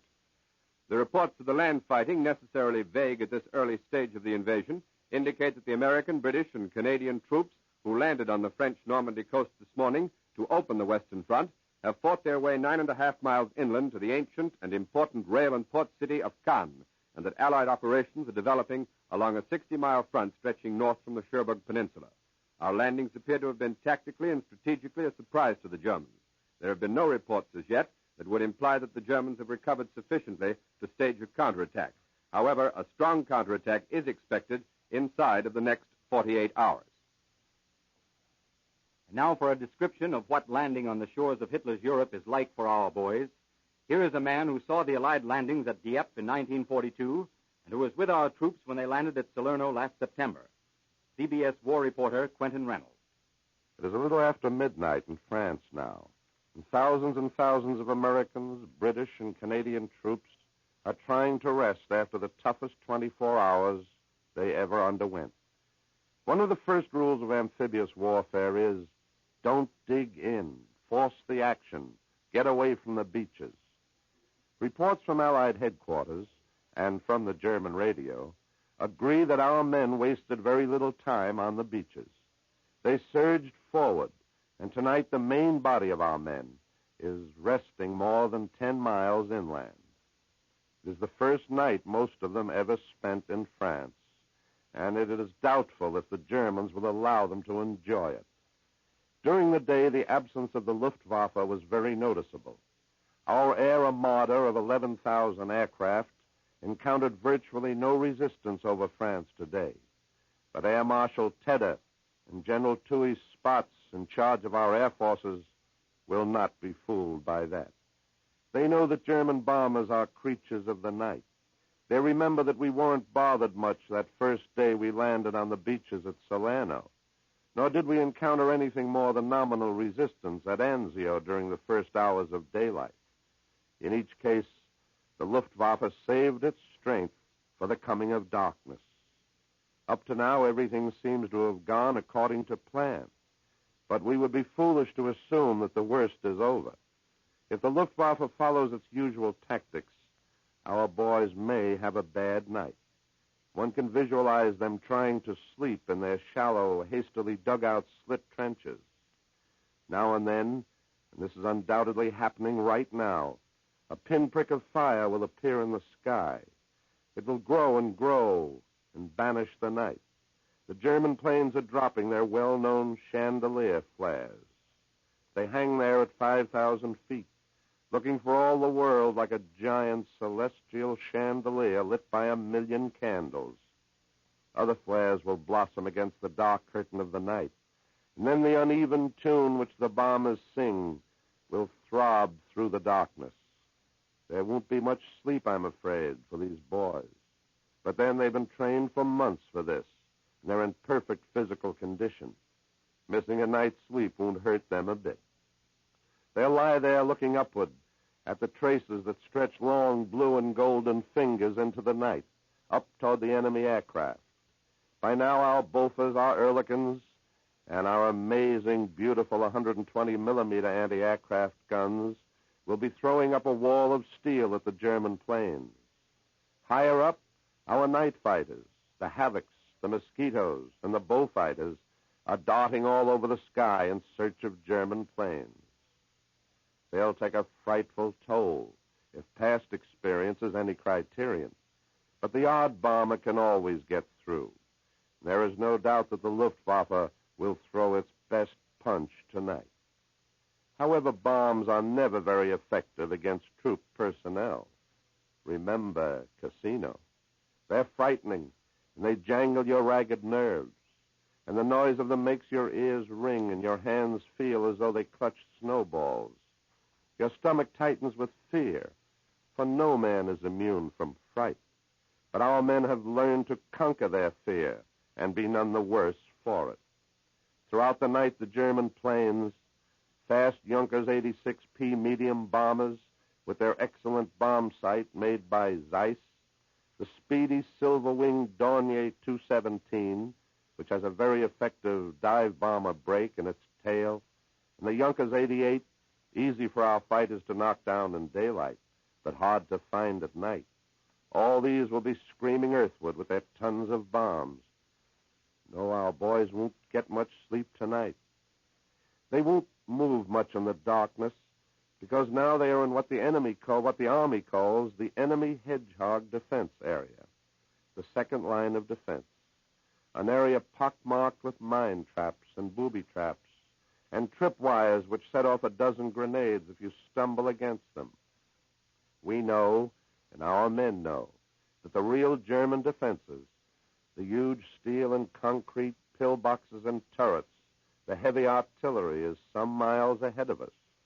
But they know, too, that in this area, The Germans have plenty of machine guns, anti-tank guns, and light artillery.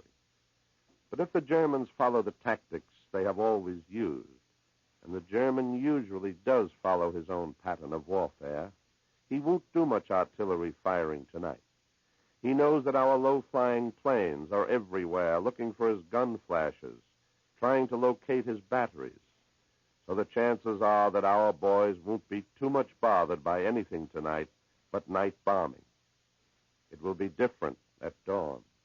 You can be sure that by now, German reserves have been rushed up to strengthen that wall of concrete, the famous Second West Wall built and designed by the late General Fritz Todt, that wall that still lies ahead of us, the main German defenses.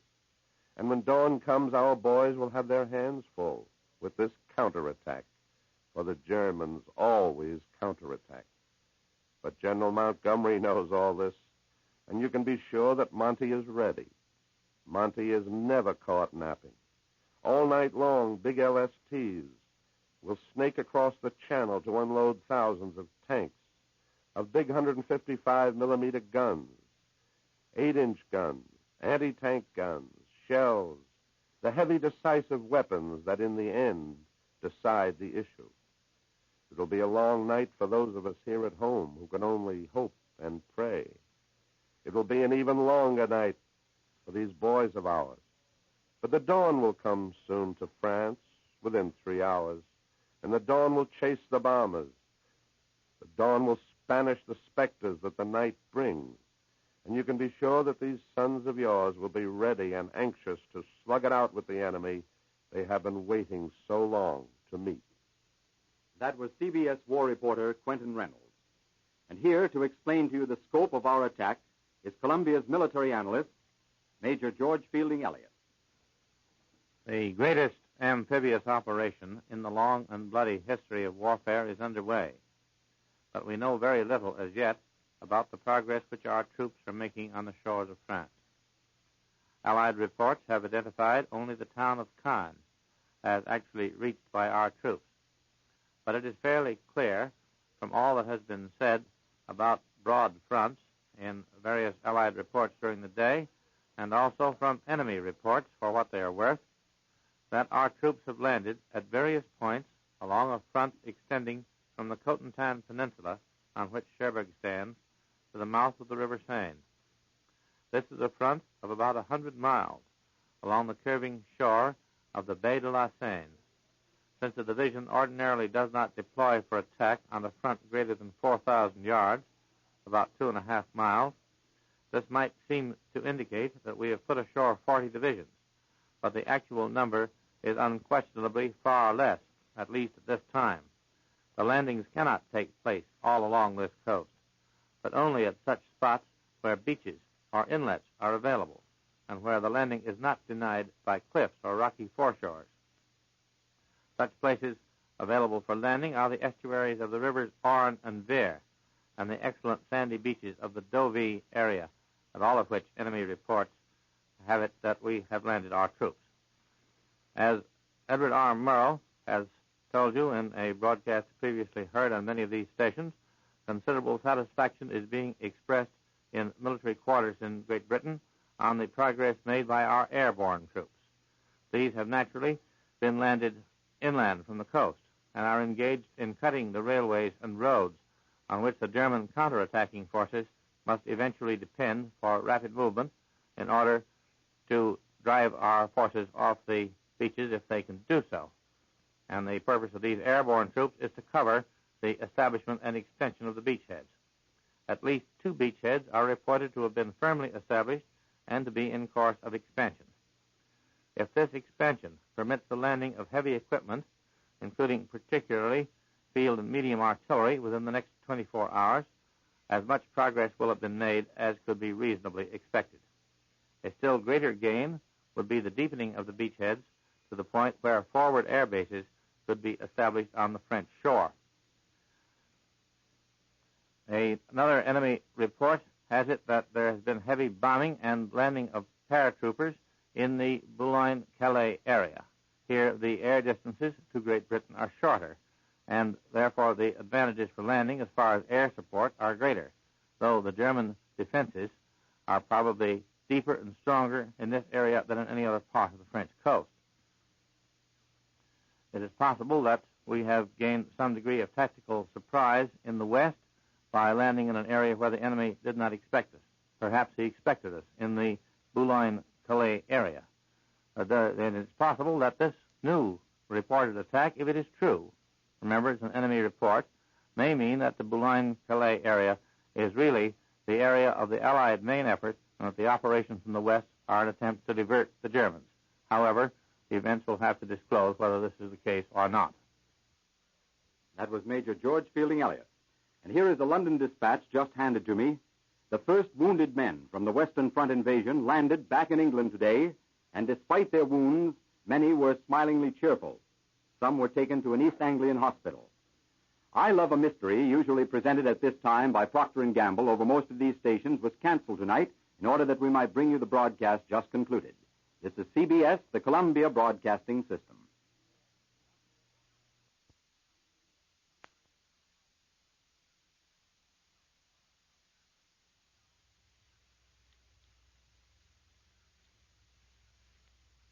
Ladies and gentlemen, the Columbia Broadcasting System brings you the voice of John Nesbitt in The Passing Parade. Should any bulletins of news interest come in during the next few minutes, they will be presented at once or immediately before the conclusion of this special D-Day edition, which we have requested from America's celebrated teller of true tales, John Nesbitt. Good evening, ladies and gentlemen, for June the 6th and the 31st chapter in the 1944 series of our Passing Parade. The time is exactly 100 years from today. The scene is a schoolroom on a beautiful day in June, June the 6th, 2044. And you and I are long since in our graves. The furniture around us in our living rooms at this moment has been lost or become expensive antiques in the art stores. And those newspapers with their huge headlines that are now lying near the radio set will have become yellow, brittle documents preserved in the great museums of this day 100 years from now. In their classroom of plastic and metal, our great-great-grandchildren are gathered, waiting for the lesson to begin. They'll be staring out through the glass walls, wishing they were anywhere in the world but stuck in a schoolroom, having to look at a lot more historical moving pictures flashed on the screen, hearing transcriptions of radio broadcasts that were given generations ago, staring down at microfilm newsreels showing the people of 1944 dressed in their funny clothes and living their funny, forgotten lives.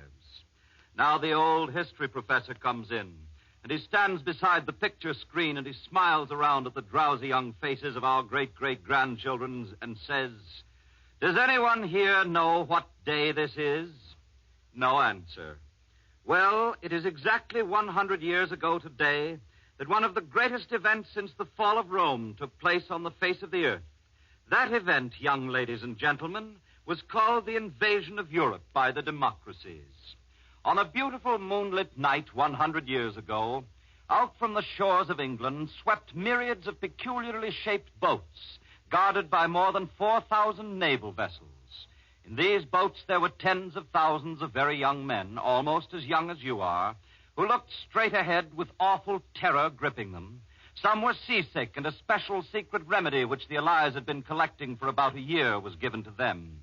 And on many of these peculiarly shaped steel vessels, there were actually operating tables with surgeons ready to perform major surgical treatments right on the beaches of France, if necessary. These young men who gazed through the moonlight with their gray, tense faces 100 years ago were sailing into the jaws of the most magnificent fighting machine ever known up until that time. This machine was called the German Wehrmacht.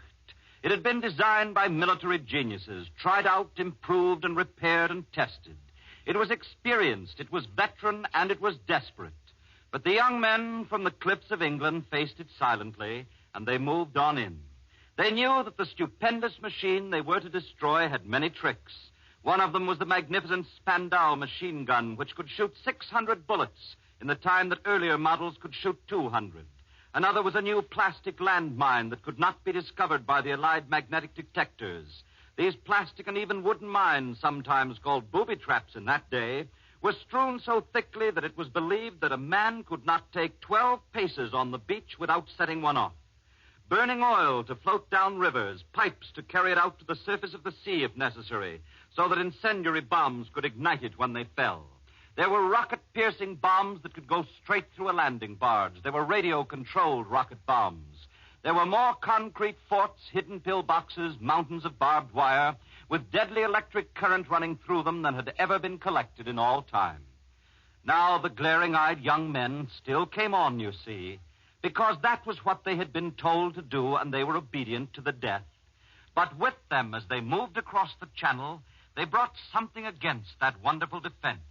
They brought what we now refer to in our history texts as an American way of making war. This was the technique of waiting with nerve-shattering patience until their nation, being the strongest industrial nation of all, could bring overwhelming power to bear upon a single objective.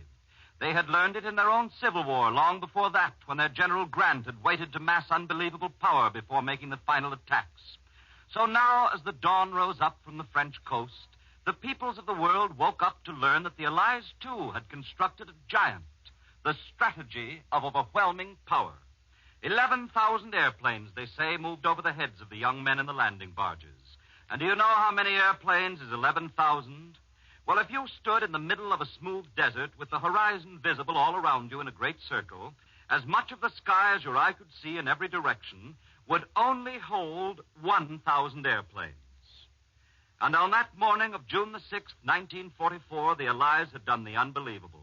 They had put into the heavens 1,100% more airplanes than any human being standing on the ground could see in the air at any one time.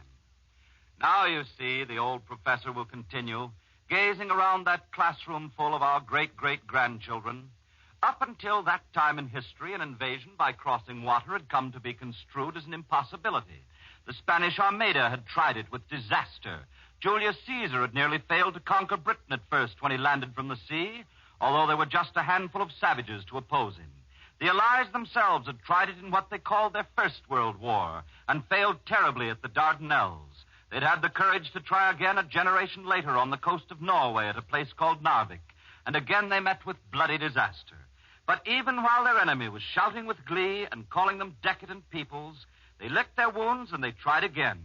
They filled their skies at home with the smoke of 10,000 factories. They nearly drained the earth below their feet of their precious oil reserves. They dared to wreck their economic system if necessary to provide the means. And their civilians, your own great-great-grandparents, would go to little white offices where needles would be placed into their arms, their living blood drawn out, and its plasma put in little jars which were sent off to their soldiers. No one, I suppose, who didn't live through that day 100 years ago, and of course there are only a very, very few old persons who dimly remember it now, can ever really know what it was. Although we have thousands of reels of specially preserved moving picture film and the metal recordings of General Eisenhower's proclamation, and we've already played the record of the president's speech and the words of the King of England of that time and so on.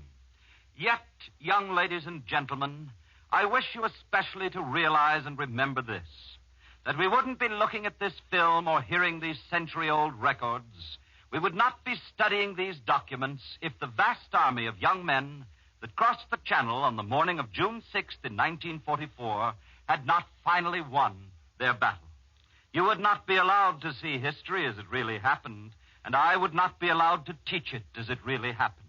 You would be at this moment marching on a parade ground, having your muscles hardened for new wars, and having your brains bound into a metal case of narrow ideas and rules. And the word democracy would, of course, be forbidden in this classroom.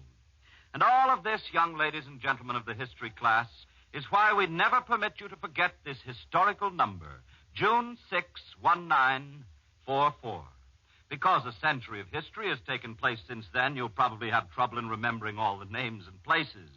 The names of Eisenhower and Clark and Montgomery and Churchill and Roosevelt and Stalin and Marshall, perhaps you'll forget them. And such strange places as Le Havre and Dieppe and Dunkirk.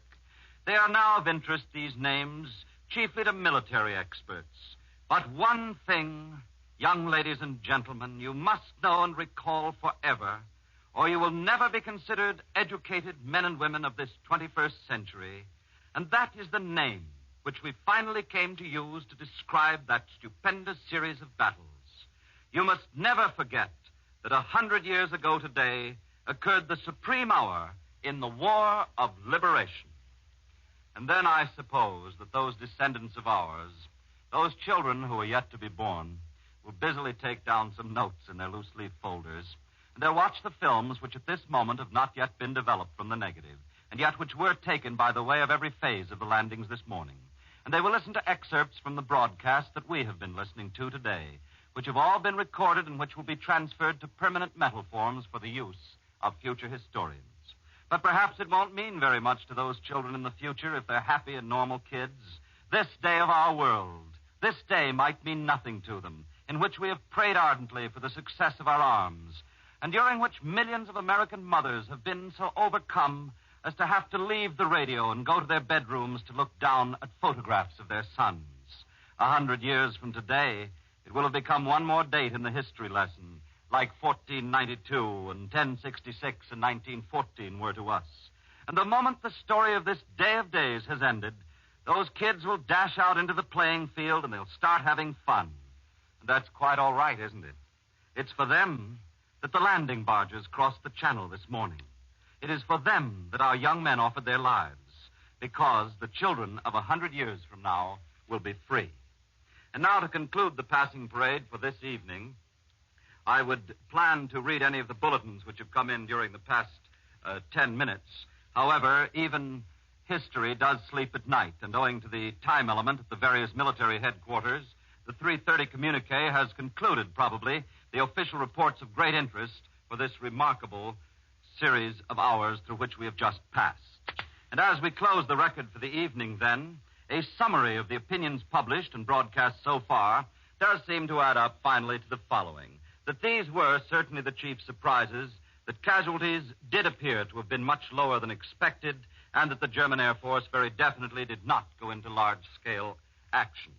Among the most interesting possibilities that began to emerge this evening after people had time to think the whole thing over has been that one of the chief reasons for the initial success of the landings may have been that our American Army actually has had greater experience in this particular kind of warfare.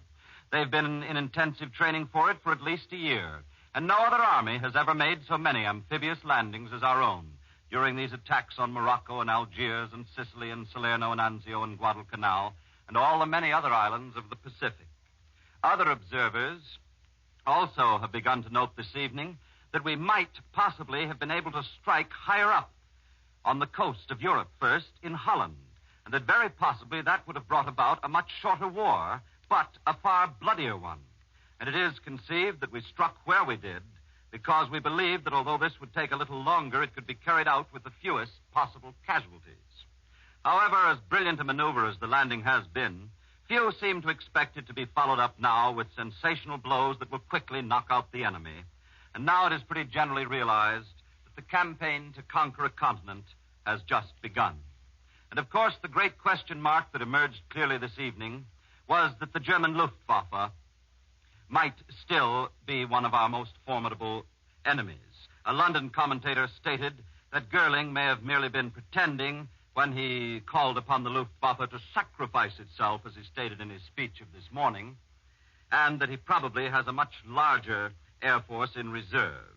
How many planes Germany has left is the question, and upon its answer rests the fate of many a man who marches now toward Berlin. But since we're all very well informed on these details now, may I make the concluding observation that we are well informed because today has probably seen the most perfect and detailed handling of an immortal news story that has ever taken place. The news services have given the nation a magnificent demonstration of news reporting, and the radio networks have done a masterly public service. From the very moment that the networks flashed communique number 1 around the globe this morning, they have succeeded in sending us virtually every expert voice of the English-speaking world. Of course, we have been listening to all of them since very early this morning. And yet all of this stupendous story that has come to us from the radio has flowed out with dignity and with intelligence throughout the day, and I believe it will continue for the rest of the great campaign. And as a feat of engineering, by the way, and organization alone, this work of the radio networks has been one of the little victories of this time. The leading radio reporters for this day have been kings, haven't they? And prime ministers and presidents and famous generals and world leaders.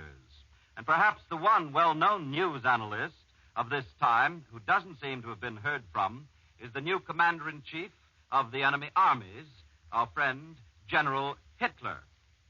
The other silent ones are the young men, aren't they, who did the fighting today.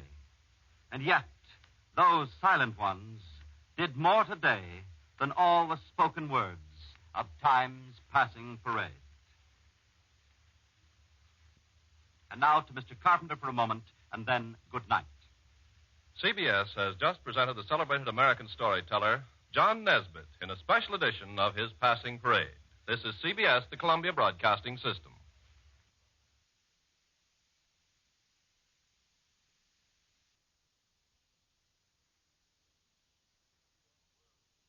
CBS World News will interrupt the following program at any time that news developments warrant. Next, the American Melody Hour, dedicated to the druggists of America who supply you with genuine Bayer aspirin.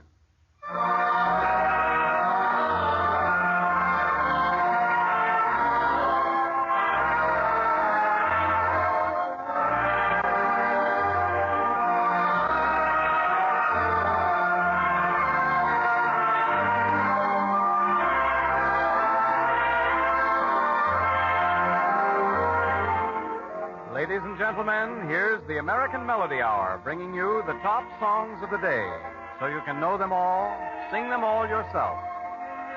Stars of tonight's performance: Bob Hannon, Eileen Farrell, Evelyn McGregor, Remo Bolognini and his lyrical violin, the Knightsbridge Chorus, and the American Melody Orchestra.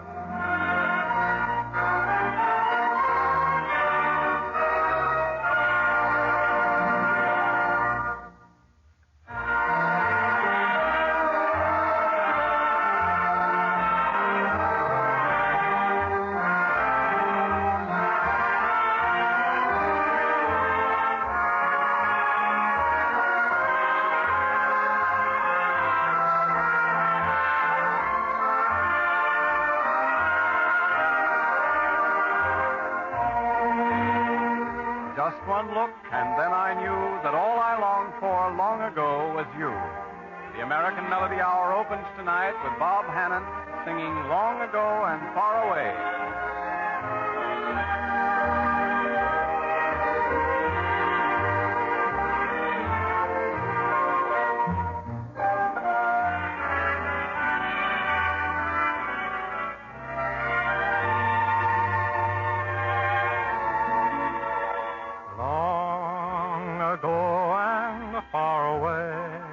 I dreamed a dream one day, and now that dream is here beside me. Long the skies were overcast, but now the clouds have passed. You're here at last. Chills run up and down my spine. Aladdin's lamp is mine. The dream I dreamed was not denied me. Just one look and then I knew that all I longed for long ago was you.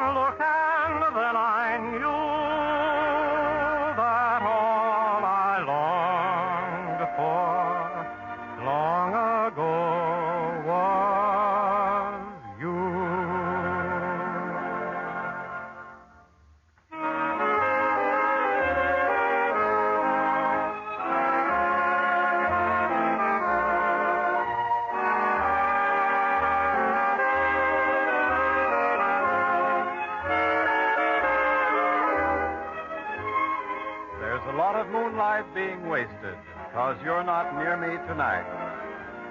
Evelyn McGregor sings the popular new song, There's a Lot of Moonlight Being Wasted.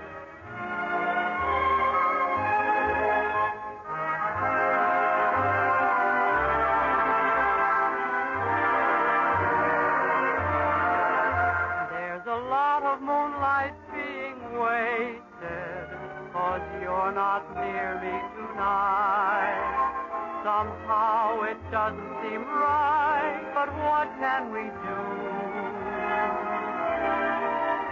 There's a lot of kisses left untasted, and whispered words of delight. Somehow it doesn't seem right, but what can we do? Sweethearts who often walked in clover are as lonely as can be. It's the same the whole world over, and that goes for you and for me. There's a lot of moonlight being wasted, but honey, don't you cry, 'cause we'll have the moonlight and we'll get the kisses by and by.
Far away, it's true. Say, what care I, dear? I'll get by as long as I have you. It's Bob Hannon again singing the hit song, I'll Get By.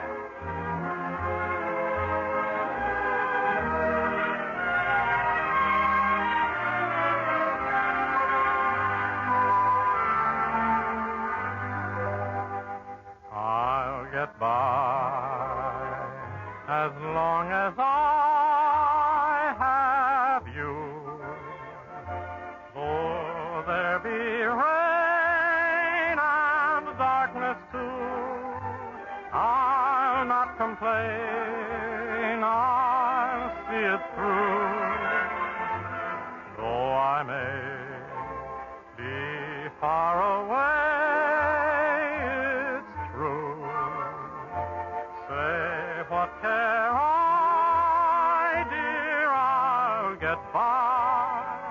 as long as I have you.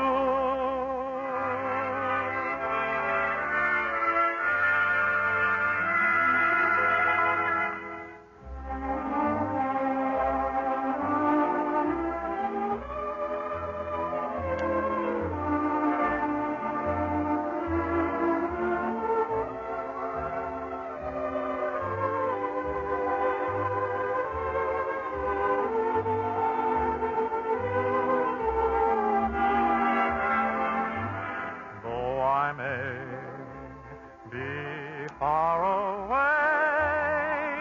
it's true. Say what care I, dear, I'll get by as long as I have you.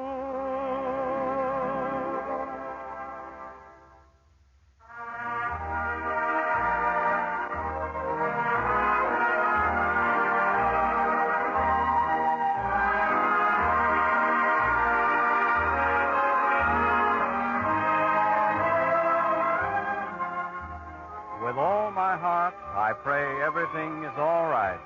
Wherever you are, good night. Eileen Farrell in one of the nation's favorites, good night, wherever you are.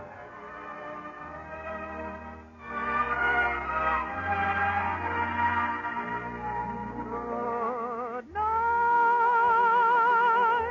wherever you are. May your dreams be pleasant dreams wherever you are.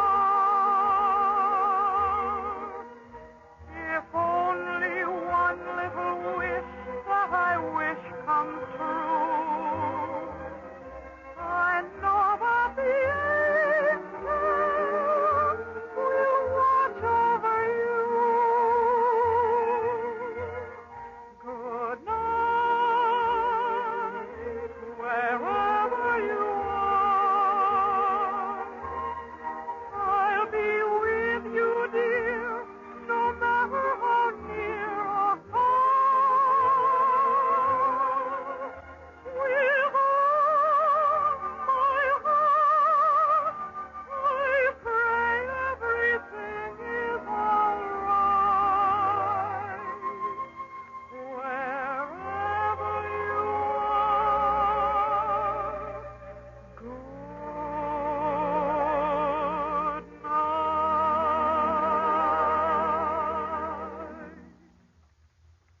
Tonight, the Bayer Company will omit all commercial credits from the American Melody Hour and will substitute for them the simple words of prayer, God be with our fighting men and their allies tonight.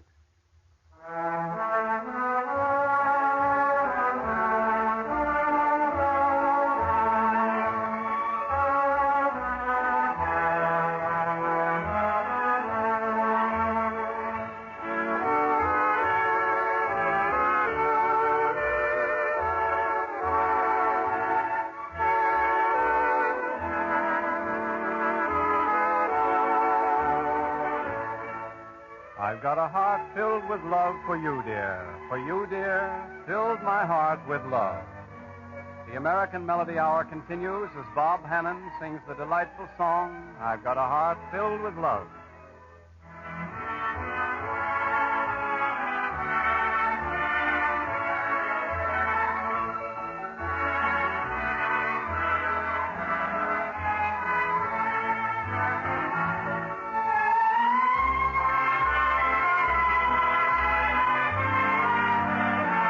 I've got a heart filled with love for you, dear. For you, dear. Filled my heart with love. I've got a dream.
program. We have interrupted this program to bring you 3 eyewitness reports on the invasion of Europe. This broadcast will come to you from the London studios of the British Broadcasting Corporation. We now take you to London. Describing his flights in rocket-carrying Beaufighters of Coastal Command. Duration, 4 minutes, 46 seconds. At 23:52, we're repeating the dispatch from Allied correspondent Ward Smith describing his flight with American airborne troops over France this morning. Duration of that talk is 3 minutes, 50 seconds. It will be followed at 23:57 by a dispatch from Chester Wilmot, BBC war correspondent, and read in the studio. Stand by for Kent Stevenson.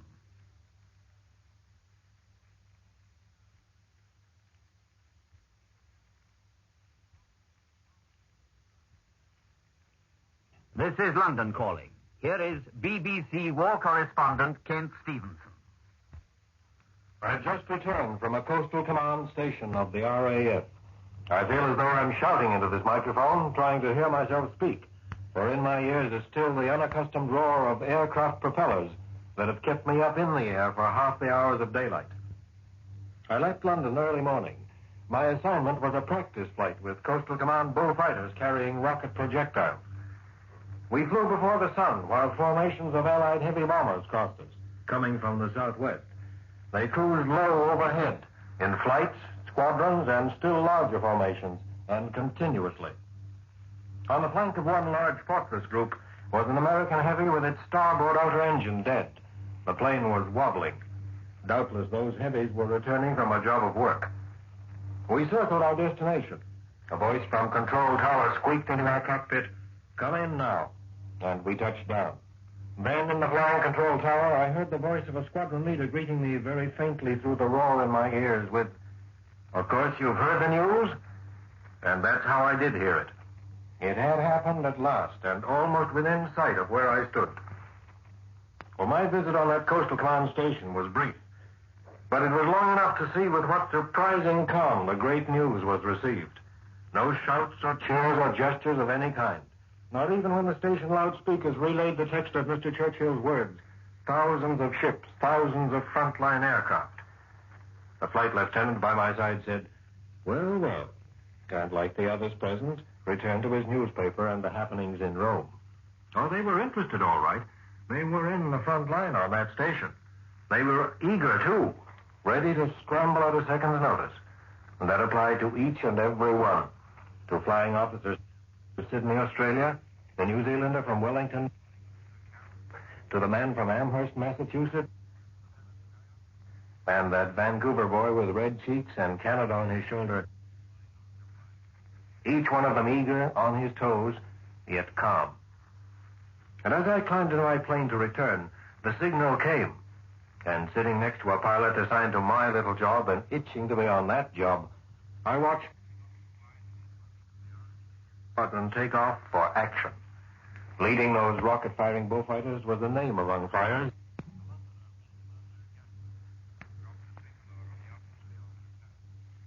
Quiet men, flying into the scrap or standing by for the word, taking the news of D-Day calmly, because they're ready and because they know the answer. Coastal Command of the RAF. That dispatch was from BBC war correspondent Kent Stevenson. In 3 minutes' time, the dispatch from Ward Smith follows.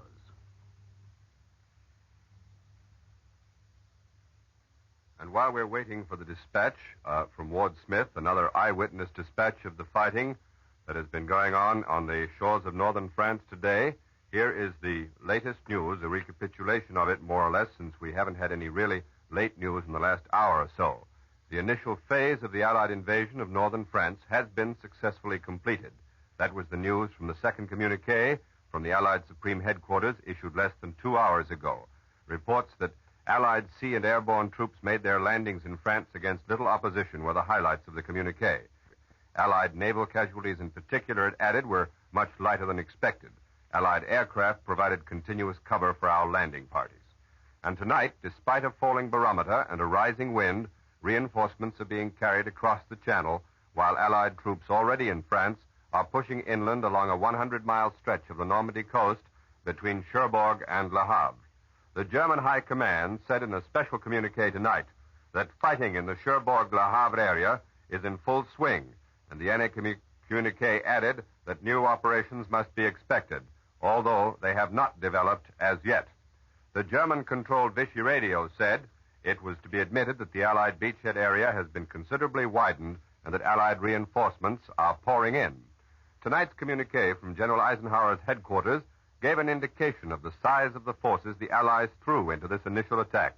The Allied command reported that more than 1,000 troop-carrying planes and gliders took part in the airborne phase of the invasion with unexpected success, in the words of the communique. The United States Navy, with 2 rear admirals riding in cruisers and paced by the battleship Nevada, was a part of a 4,000 Allied armada which seared and blasted the German defenses before the assault troops hit the beaches of France. In Washington, earlier in the day, President Roosevelt said that up to noon Monday, Eastern wartime, U.S. naval losses were 2 destroyers and 1 landing ship for tanks. Rear Admiral Alan Goodrich Kirk, commander of one of the task forces, watched the mammoth operations from his flagship, the cruiser Augusta. Supreme Headquarters Allied Expeditionary Force announced in another communique. The other cruiser was the Tuscaloosa, commanded by Rear Admiral Morton L. Dale.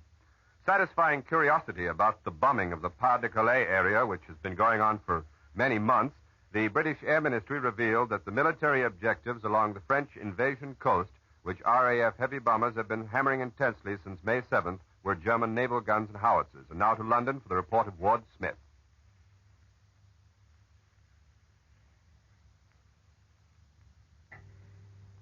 This is London calling. Here is a dispatch from Allied War Correspondent Ward Smith, who went in with the American Airborne Forces this morning. Paratroops, steel helmeted, black-faced, festoons from head to feet, covered the long line of bucket seats on either side of the fuselage. As I climbed aboard, the co-pilot, Major Cannon, was reading a farewell message from General Eisenhower. It spoke of the great crusade and ended, "Let us all beseech the blessing of Almighty God."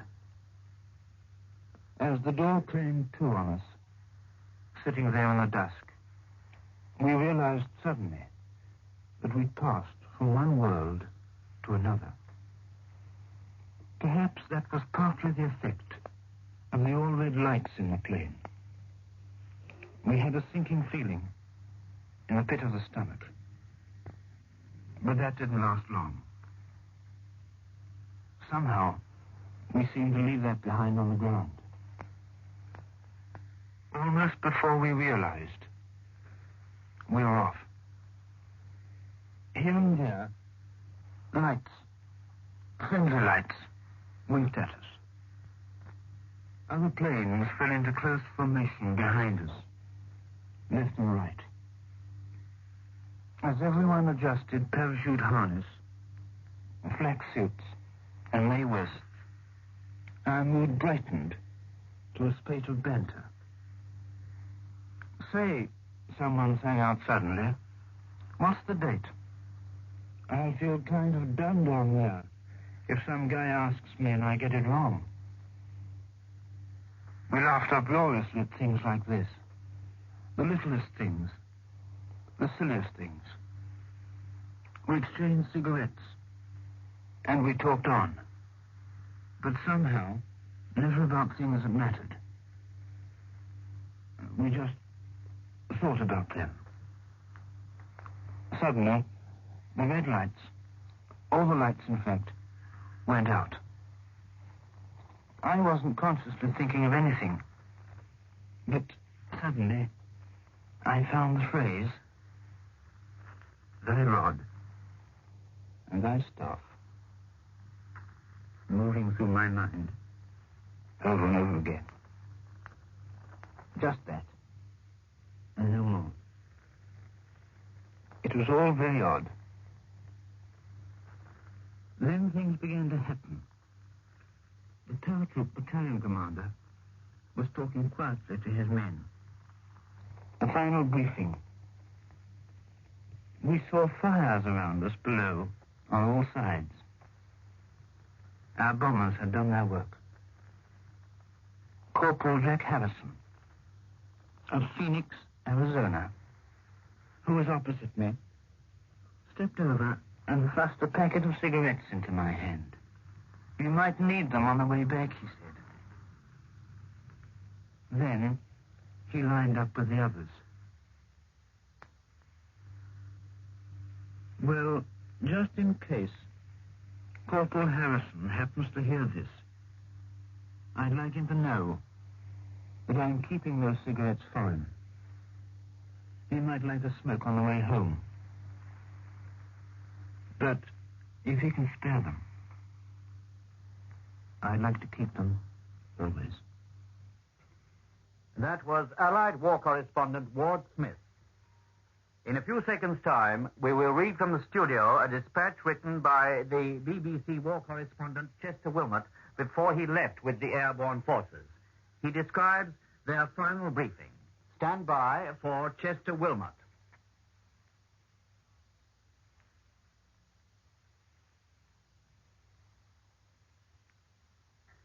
This is London calling. Chester Wilmot, noted Australian correspondent, is serving with the BBC's team of war reporters. Here is a dispatch which he wrote from an advanced air base in Britain just before the invasion. It is not recorded, and I'm going to read it from the BBC studio. I've come from the final briefing of the air crews and glider pilots who are taking the spearhead of the Allied invasion into France tonight. They're going to land an airborne force behind the German lines by parachute and glider. No crews in the history of the Royal Air Force have been more thoroughly briefed than these men. For this operation, aerial photography has been put to a new use. From air photographs, the Army constructed the most detailed and accurate models of the sector where the airborne attack is to be made, of all the sector from the coast inland. It is an exact scale model, even to the height of the trees. The Royal Air Force borrowed this and used it to make a film. I've seen this film. It gives you the impression that you're flying over the very coast of France. But in fact, the movie camera is merely traveling over the model across the exact route the aircraft will fly. It was far better than studying ordinary aerial photographs. This way you saw features and landmarks as they came into view. You learned what to look for and when. And after the crews had seen the film twice with normal lighting, it was screened again through a blue filter, which gave a faithful representation of moonlight conditions. The crews, already knowing the landmarks, could then see how much could be picked out at night. Now, they swear that they could never miss the dropping and landing zones where they're to put down the parachutists and gliders. The briefing of every man in the airborne force has been carried out with the same thoroughness. The days of not telling the men are gone. Every man in this force has been told the general invasion scheme, the role which his formation is to play in that scheme, the precise job of his own unit from battalion down to section. Their briefing began with an inspiring survey of the problem and a plan by the general. Then small parties of about a platoon at a time went off to the briefing huts. One I saw was typical.